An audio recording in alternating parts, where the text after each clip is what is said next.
ನನ್ನ ಮಗ ಹುಟ್ಟಿದ ಟೈಮಲ್ಲಿ ಮೂಟೆಲ್ ದುಡ್ಡು ತುಂಬ್ಕೊಂಡ್ಬರ್ತಿದ್ವಿ ಬ್ಯಾಂಕಿಂದ.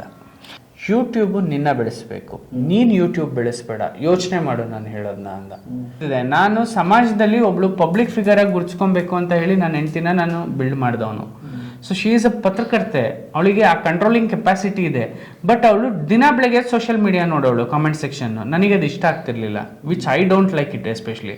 ನಾನು ಅವಳಿಗೆ 2-3 ಸಲ ಬೈದಿದ್ದೀನಿ ಕೂಡ. ಸೋಷಿಯಲ್ ಮೀಡಿಯಾ ಕಾಮೆಂಟ್ಸ್ ತೊಗೊಂಡು ನನ್ನ ಹತ್ರ ಬಂದೇನು ಫೀಡ್ಬ್ಯಾಕ್ ಕೊಡಬೇಡ. Comments or comments. ಕಮೆಂಟ್ ಮಾಡಿದವನು ಬೇರೆ, ಅವ್ನು ಒಳ್ಳೇದು ಮಾಡ್ತಾನ, ಅವ್ನು ಯಾರೋ ಕೆಳಗಡೆ ಕೆಟ್ಟದಾಕಿರ್ತಾನ, ಇವಳ ಪರವಾಗಿ ಯಾರೋ ಇನ್ನೊಬ್ಬ ಕಮೆಂಟ್ ಮಾಡಿರ್ತಾನೆ. ಅದಕ್ಕೆ ನನ್ನ ಹತ್ರ ಟೈಮ್ ಇಲ್ಲ, ನನ್ನ ಸಕ್ಸಸ್ ರೇಟ್ ಬಿದ್ದೋಗುತ್ತೆ. My intention is only to hit 1 million. ಬರ್ರಿ ಬೀಗ್ರ, ಊಟ ಮಾಡೋಣ. ಬಾಳ್ ಮಂದಾಗ್ಲಿ ತಗೋರಿ. ನಿಮ್ಮ ಬಾಯ ಅರಿಕೆಯಿಂದ ಹಂಗ ಆಗ್ಲೇವಾ? ಟ್ರೈಸೈಕಲ್ ಬ್ರ್ಯಾಂಡಿಂಗ್ ಅಂದರೆ ಒನ್ ಆ್ಯಂಡ್ ಓನ್ಲಿ ಆಕರ್ಷ್. ಇವತ್ತು ವಾರಕ್ಕೆ 15-20 ಕಾಲ್ ಬರುತ್ತೆ ನನಗೆ ಟ್ರೈಸೈಕಲ್ ಬ್ರ್ಯಾಂಡಿಂಗ್ ಮಾಡಿ. 300 ಸೈಕಲ್ ನಿಲ್ಸೋದಕ್ಕೆ ಜಾಗ ಇಲ್ಲ, ಜಾಗ ಪರ್ಚೇಸ್ ಮಾಡಿದ್ವಿ ರೆಂಟಿಗೆ. 300 ಸೈಕಲ್ ನಿಲ್ಸಕ್ಕೆ 4 ಸೈಟು. ಮತ್ತೆ ಇವರು ನೈಟ್ ಎಲ್ಲ ಮಲಗ್ತಾ ಇರ್ಲಿಲ್ಲ. ಒಂದೊಂದ್ಸಲಿ ಹುಡುಗರು ಸಿಗ್ತಾ ಇರ್ಲಿಲ್ಲ, ಸೈಕಲ್ ಹುಡುಗರ ಜೊತೆ ಮಾಡ್ಕೊಳ್ಳೋದು, ಇವರೇ ಬ್ಯಾನರ್ ಕಟ್ಟೋದು, ಇವರೇ ಬ್ಯಾನರ್ ಬಿಚ್ಚೋದು, ಎಲ್ಲ ಇದ್ ಮಾಡೋದು. ಆರ್ಡರ್ ಬರ್ತಾ ಇದೆ, ನಾಳೆಗೆ ಒಂದು 50 ಸೈಕಲ್ ಬೇಕು ಅಂತಿದ್ದಾರೆ, ಬ್ಯಾನರ್ ಪ್ರಿಂಟ್ ಮಾಡಿಸ್ಬೇಕು. ಬಾಯಲ್ಲಿ ಹೇಳ್ತಾ ಇರೋದಲ್ಲ, ಬ್ರಾಂಡಿಜಿಕ್ ಮೀಡಿಯಾ ಹೌಸ್ ಪ್ರೈವೇಟ್ ಲಿಮಿಟೆಡ್ ಅಂತ ಹೊಡೆದ್ರೆ ನಿಮಗೆ ಗೂಗಲ್ ಅಲ್ಲಿ ನನ್ನ ಅಸೆಟ್ ತೋರಿಸುತ್ತೆ. 4.25 ಕೋಟಿ ಅಸೆಟ್, 58 ಲಕ್ಷ ಟ್ಯಾಕ್ಸ್ ಕಟ್ಟಿರೋದು ನಾನು. ಎಷ್ಟು ದಿವಸದಲ್ಲಿ ಆಯ್ತಿಲ್ಲ? ಬರೀ 1 ವರ್ಷ ಸರ್. ಒಂದು ವರ್ಷದ ಮೇಲೆ 4 ತಿಂಗಳು ಸರ್. ನಾನು 3 ತಿಂಗಳು ಪ್ರೆಗ್ನೆಂಟ್ ಇದ್ದಲ್ಲ. ಕಮಿಷನರ್ ಇಂದ ಹಿಡಿದು Bengaluru commissioner, CP police commissioner ಇಂದ ಹಿಡಿದು, BBMP ಕಮಿಷನರ್ ಇಂದ ಹಿಡಿದು, ಮ್ಯಾನೇಜಿಂಗ್ ಡೈರೆಕ್ಟರ್ KSRTC ಅವರಿಂದ ಹಿಡಿದು, ISRTC ಇಂದ ಹಿಡಿದು, ನೀವು ಯಾವ ಬ್ರ್ಯಾಂಡ್, ಯಾವ ಕಂಪನಿ, ಯಾವ ಮ್ಯಾನೇಜಿಂಗ್ ಡೈರೆಕ್ಟರ್, ಯಾವ ಆ್ಯಡ್ ಏಜೆನ್ಸಿ, ಯಾವ marketing agency, you name the company. Cinema cigarette ಅವ್ರ ಜೊತೆನೂ ಕೆಲಸ ಮಾಡಿದೀನಿ. ಮತ್ತೆ ಇನ್ನೊಂದಂತ ಸಿಗರೇಟ್ ಸೇರ್ಬೇಡಿ ಅಂತ, ಸಿಗರೇಟ್ ಬ್ರ್ಯಾಂಡ್ ಅಡ್ವರ್ಟೈಸ್ಮೆಂಟ್. ಸಿನಿಮಾ ಮತ್ತೆ ಸೀರಿಯಲ್, ಸಿಗರೇಟ್ ಸೇರ್ಬೇಡಿ ಅಂತ ಅವೇರ್ನೆಸ್ ಕಾರ್ಯಕ್ರಮ, ಕೆಲವೊಂದನ್ನ ಹೆಲ್ತ್ ಡಿಪಾರ್ಟ್ಮೆಂಟ್ ಇಂದ ಸಿಗರೇಟ್ ಸೇರ್ಬೇಡಿ ಅನ್ನೋ ಅಡ್ವರ್ಟೈಸ್ಮೆಂಟ್. ಕ್ಯಾನ್ಸರ್, ತಂಬಾಕು ಮುಕ್ತ ಜೀವನಕ್ಕೆ ಸಮಾಜ ಕಲ್ಯಾಣ ಇಲಾಖೆಯವರು, ಗೋಲ್ಡ್ ಫ್ಲಾಗ್ದು, ITCದು, RMD, ಪಾನ್ ಮಸಾಲ, ಯಾರು ಕೇಳು ಎಲ್ಲ ಅಡ್ವರ್ಟೈಸ್ಮೆಂಟ್ ತಗೊಂಬಂದ್ ತುಂಬವ್ರೆ. ನನಗೆ ಹುಡುಗರು ಇಲ್ಲ. ಡಿಜಿಟಲ್ ಪ್ಲಾಟ್ಫಾರ್ಮ್ಗಳಿದ್ದು ಈ ತರ ಇರ್ಲಿಲ್ಲ. 2018 ಸರ್. ಈ ತರ ಯಾವಾಗ ಶುರು ಆಯ್ತು ಗೊತ್ತಾ? ಕೊರೋನಾ ಮುಗಿದ ನಂತರ, 2021 ನಂತರ ಶುರು ಆಯ್ತು. 19, 20, 21 ನಾನ್ ನೋಡ್ದಂಗೆ 19ರಲ್ಲಿ ಇಲ್ಲ, 2021ರಲ್ಲೇ ಸ್ಟಾರ್ಟ್ ಆಗಿದೆ ಸರ್. 19ರಲ್ಲಿ ನಾವು ಆನ್ಲೈನ್ ಪ್ರಮೋಷನ್ ಮಾಡ್ತಿದ್ವಿ ಸರ್. ಅವಾಗ ನಾ ಎಂತ ಟ್ರೋಲ್ ನಕ್ಕನ್, ಟ್ರೋಲ್ 9, ಆಮೇಲೆ ಟ್ರೋಲ್ ಐಕ್ಲು, ಟ್ರೋಲ್ ಪಂಟ್ರು, ಟ್ರೋಲ್ ಗುರು, ಟ್ರೋಲ್ ಶಿಷ್ಯ, ಆಮೇಲೆ ನಮ್ಮನೆ ಮಗಳು ಪ್ರೀತಿಯ ಹುಡುಗಿ, ನಮ್ಮ ಕರುನಾಡು, ನಮ್ಮ ಪ್ರೀತಿಯ ಅಮ್ಮು, ಈ ತರ ಪೇಜಸ್ಗಳು ಇರ್ತಿದ್ವು ಅವಾಗ. ಇದರಲ್ಲಿ ನಾವು ಸಿನಿಮಾಗಳು ಪ್ರಮೋಷನ್ ಮಾಡ್ತಿದ್ವಿ. ಬೇರೆ ಯಾವುದೇ ಸಬ್ಜೆಕ್ಟ್ ಬಂದ್ರು, ನಿಖಿಲ್ ಎಲ್ಲಿದ್ಯಪ್ಪ ಅಂತ ಒಂದು ಟ್ರೋಲ್ ಆಯ್ತು, ಅದನ್ನು ನಾವೇ ಟ್ರೆಂಡ್ ಕ್ರಿಯೇಟ್ ಮಾಡಿದ್ದು. ಈ ತರದವೆಲ್ಲ ತುಂಬಾ ಕ್ಯಾಂಪೇನ್ಸ್ ಮಾಡಿದ್ವಿ. ಮತ್ತೆ ಅವ್ರೊಂದು ಕ್ಯಾಂಪೇನ್ ಮಾಡಿದ್ರು, ಅದಕ್ಕೂ ನಮ್ಮನೆ ಏರ್ ಮಾಡಿದ್ರು. ಈ ಕಡೆ ಇವ್ರ ಏರ್ ಮಾಡಿದ್ರು ನಾನೇ, ಆ ಕಡೆ ಅವ್ರ ಏರ್ ಮಾಡಿದ್ರು ನಾನೇ. ಮಧ್ಯದಲ್ಲಿ ಸುಮ್ಮನೆ ದುಡ್ಡು ಇಸ್ಕೊಂಡು ಎಲ್ಲ ಪೇಜರ್ಗೂ ಪೇಮೆಂಟ್ ಮಾಡ್ಕೊಂಡು ಟ್ರೋಲ್ ಮಾಡಿಸು. ಮತ್ತೆ ಅದ್ರ ಜೊತೆಗೆ ಇವರು ಅಡ್ವರ್ಟೈಸ್ಮೆಂಟ್ ಎಲ್ಲ ಮಾಡ್ಬೇಕಾರೆ, ಸೈಕಲ್ ಬ್ರ್ಯಾಂಡಿಂಗ್ ಎಲ್ಲ ಮಾಡ್ಬೇಕಾರೆ, ಯಾವ್ದಾದ್ರು ಸಿನಿಮಾ ಸೀರಿಯಲ್ ಅಲ್ಲಿ ಹೊಸ ಕ್ಯಾರೆಕ್ಟರ್ ಇಂಟ್ರೊಡ್ಯೂಸ್ ಮಾಡ್ಬೇಕು ಅಂತ ಹೇಳಿದಾಗ ಅದನ್ನೆಲ್ಲ ರಿಯಾಲಿಟಿ ಶೋಸ್, ಸ್ಟಾರ್ ಸುವರ್ಣ, ಜಿ ಕನ್ನಡ, ಕಲರ್ಸ್ ಕನ್ನಡ, ಯಾವ ಚಾನಲ್ ಕೇಳಿ, ಉದಯ ಟಿವಿ, ಯಾರು ಕೇಳು ನಂದೇ ಬ್ರ್ಯಾಂಡಿಂಗ್ ಎಲ್ಲರೂ ಕೊಡೋರು. ಏನು ಹುಡುಗ ಮಾಡ್ತಾ ಇದ್ದಾನೆ. ಹೆಂಗಾಗೋಯ್ತು ಅಂದ್ರೆ, ಜಿ ಇಂದ ನನಗೆ ಟಿ ಶರ್ಟು ನೀನೇ ಮಾಡು, ಹ್ಯಾಟ್ ಕ್ಯಾಪು ನೀನೇ ಮಾಡು, ಆಮೇಲೆ ಮಾಸ್ಕ್ ಕೊರೋನಾ ಮುಕ್ತ ಅದನ್ನು ನೀನೇ ಮಾಡು, ಎಲ್ಲ ನನಗೆ ಕೊಡು ಸಾರ್. ನನ್ನ ಕೈಲಿ ಆಗಲ್ಲ, ಸಾಕು, ನನಗೆ ಟ್ರೈಸೈಕಲ್ ಬ್ರ್ಯಾಂಡಿಂಗ್ ಬಿಟ್ಟು ಬೇರೆ ಏನು ಬೇಡ ಅನ್ನೋ ಮಟ್ಟಕ್ಕೆ ನಾನು ಬಂದೆ. ಅಂದ್ರೆ ಹುಡುಗ್ರಿಲ್ಲ ಸರ್, ಆರ್ಡರ್ ಸಿಗ್ತದೆ, ಹುಡುಗ್ರಿಲ್ಲ, ಸೈಕಲ್ ತುಣಿಯೋರ್ ಬೇಕು. ಆ ಟೈಮಲ್ಲಿ ನನ್ನ ಮಗ ಹುಟ್ಟಿದ್ದು, ನಾನು ಅವಾಗಲೇ ಒಂದು ಡೈಲಾಗ್ ಹೇಳಿದೆ ಗೊತ್ತಾ? ಅವ್ರ ಅಜ್ಜಿಗೆ ನಮ್ಮ ಅಪ್ಪಂಗೆ ಹೇಳ್ತೀನಿ ದುಡ್ಡು ತರಿಸ್ತೀನಿ ಬಿಡು ಅಂತ ಅಂದ, ನಮ್ಮ ಅಪ್ಪನ ಹತ್ರ ದುಡ್ಡಿದೆ ಅಂತ. ಆ ಟೈಮಲ್ಲಿ ನನ್ನ ಮಗ ಹುಟ್ಟಿದ್ದ. ನನ್ನ ಮಗ ಹುಟ್ಟಿದ ಟೈಮಲ್ಲಿ ಮೂಟೆಲ್ ದುಡ್ಡು ತುಂಬ್ಕೊಂಡ್ಬರ್ತಿದ್ವಿ ಬ್ಯಾಂಕಿಂದ. ಆವಾಗ ನಮ್ಮ ಅಮ್ಮ ಪೇಮೆಂಟ್ ಕೊಡಕ್ಕೆ, ಮತ್ತಿನ್ನೇನಕ್ಕೂ ಅಲ್ಲ ಸರ್. ಒಬ್ಬ ಮನುಷ್ಯನಿಗೆ 800 ರೂಪಾಯಿ ಪೇಮೆಂಟು ಸರ್. 300 ಜನ ಕೆಲಸ ಮಾಡ್ತಾ ಇದ್ದಾರೆ. ಡೈಲಿ ಪೇಮೆಂಟ್ ಎಷ್ಟಾಯ್ತು? 2,24,2,40,000 ಡೈಲಿ ಪೇಮೆಂಟ್. ಡೈಲಿ ಪೇಮೆಂಟ್ ಅಲ್ಲ ತಿಂಗಳಿಗೆ 72 ಲಕ್ಷ ನಿಮ್ದು ಪೇಮೆಂಟೇ. ಪೇಮೆಂಟ್ ಬಂದಿದ್ದ ದುಡ್ಡು ಅಲ್ಲಿಗೆ ಸರ್, ಬಂದಿದ್ದು ದುಡ್ಡು ಅಲ್ಲಿಗೆ. ದುಡಿತಾ ಇದ್ರು, ಕೋಟಿ ದುಡಿದಿದ್ದಾರೆ. ಎಲ್ಲಿ ಮನೆಗೆ ತಗೊಳ್ಬೇಕಾದಿಲ್ಲ, ಅಲ್ಲಿಗೆ. ಅಲ್ಲೇ ಏನಾದ್ರು ಹೊಸದಾಗಿ ಉಳಿತಾಯ ಆಗ್ತಿತ್ತು. ಈಗ ಹೆಂಗಾಯ್ತು, ಫಸ್ಟಿಗೆ ಒಂದು ನಾನು ಬಜೆಟ್ ಹೇಳಿದೆ ನಿಮ್ಗೆ 3,500,000. ಬರ್ತಾ ಬರ್ತಾ ಬಜೆಟ್ ಕಮ್ಮಿ ಆಯ್ತು ನನಗೆ. ಯಾಕೆಂದ್ರೆ ಒಂದ್ ಸೈಕಲ್ ಕೇಳೋರಿಗೆ ನಾನು ಅಷ್ಟು ಹೇಳ್ಬೋದು, 2-3 ಕೇಳ್ತಾರೆ ಅಂದ್ರೆ ಕ್ಯಾನ್ಸಲ್ ಮಾಡಕ್ ಶುರು ಮಾಡ್ಕೊಬಿಟ್ರು. ಇನ್ನು 15 ದಿನ 20 ದಿನ ಕೇಳ್ತಾರೆ ಅಂತ ಹೇಳಿದಾಗ ಸ್ವಲ್ಪ ನಾವು ನೆಗೋಷಿಯೇಟ್ ಮಾಡಬೇಕು. ಆಮೇಲೆ ಬರ್ತಾ ಬರ್ತಾ ಬರ್ತಾ ಬರ್ತಾ ಪ್ರೈಸ್ ಹೆಂಗೆ ನೆಕ್ ಮೂಮೆಂಟಿಗೆ ಬಂತು ನನಗೆ. ನಾನು 1,600 ರೂಪಾಯಿವರೆಗೂ ಕೆಲಸ ಮಾಡಿದೆ, ಆಮೇಲೆ ಬಿಟ್ಬಿಟ್ಟೆ.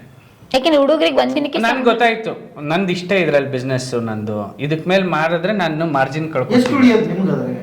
ಸರ್. ನನಗೆ ಒಂದ್ ಸೈಕಲ್ ಇಂದ 500 600 ರೂಪಾಯಿ ಉಳಿಯೋದು ಸರ್ ಒಂದ್ ದಿವ್ಸಕ್ಕೆ. 6×3 18 ಅಂದ್ರೆ 1,80,000 1,80,000 ಡೈಲಿ.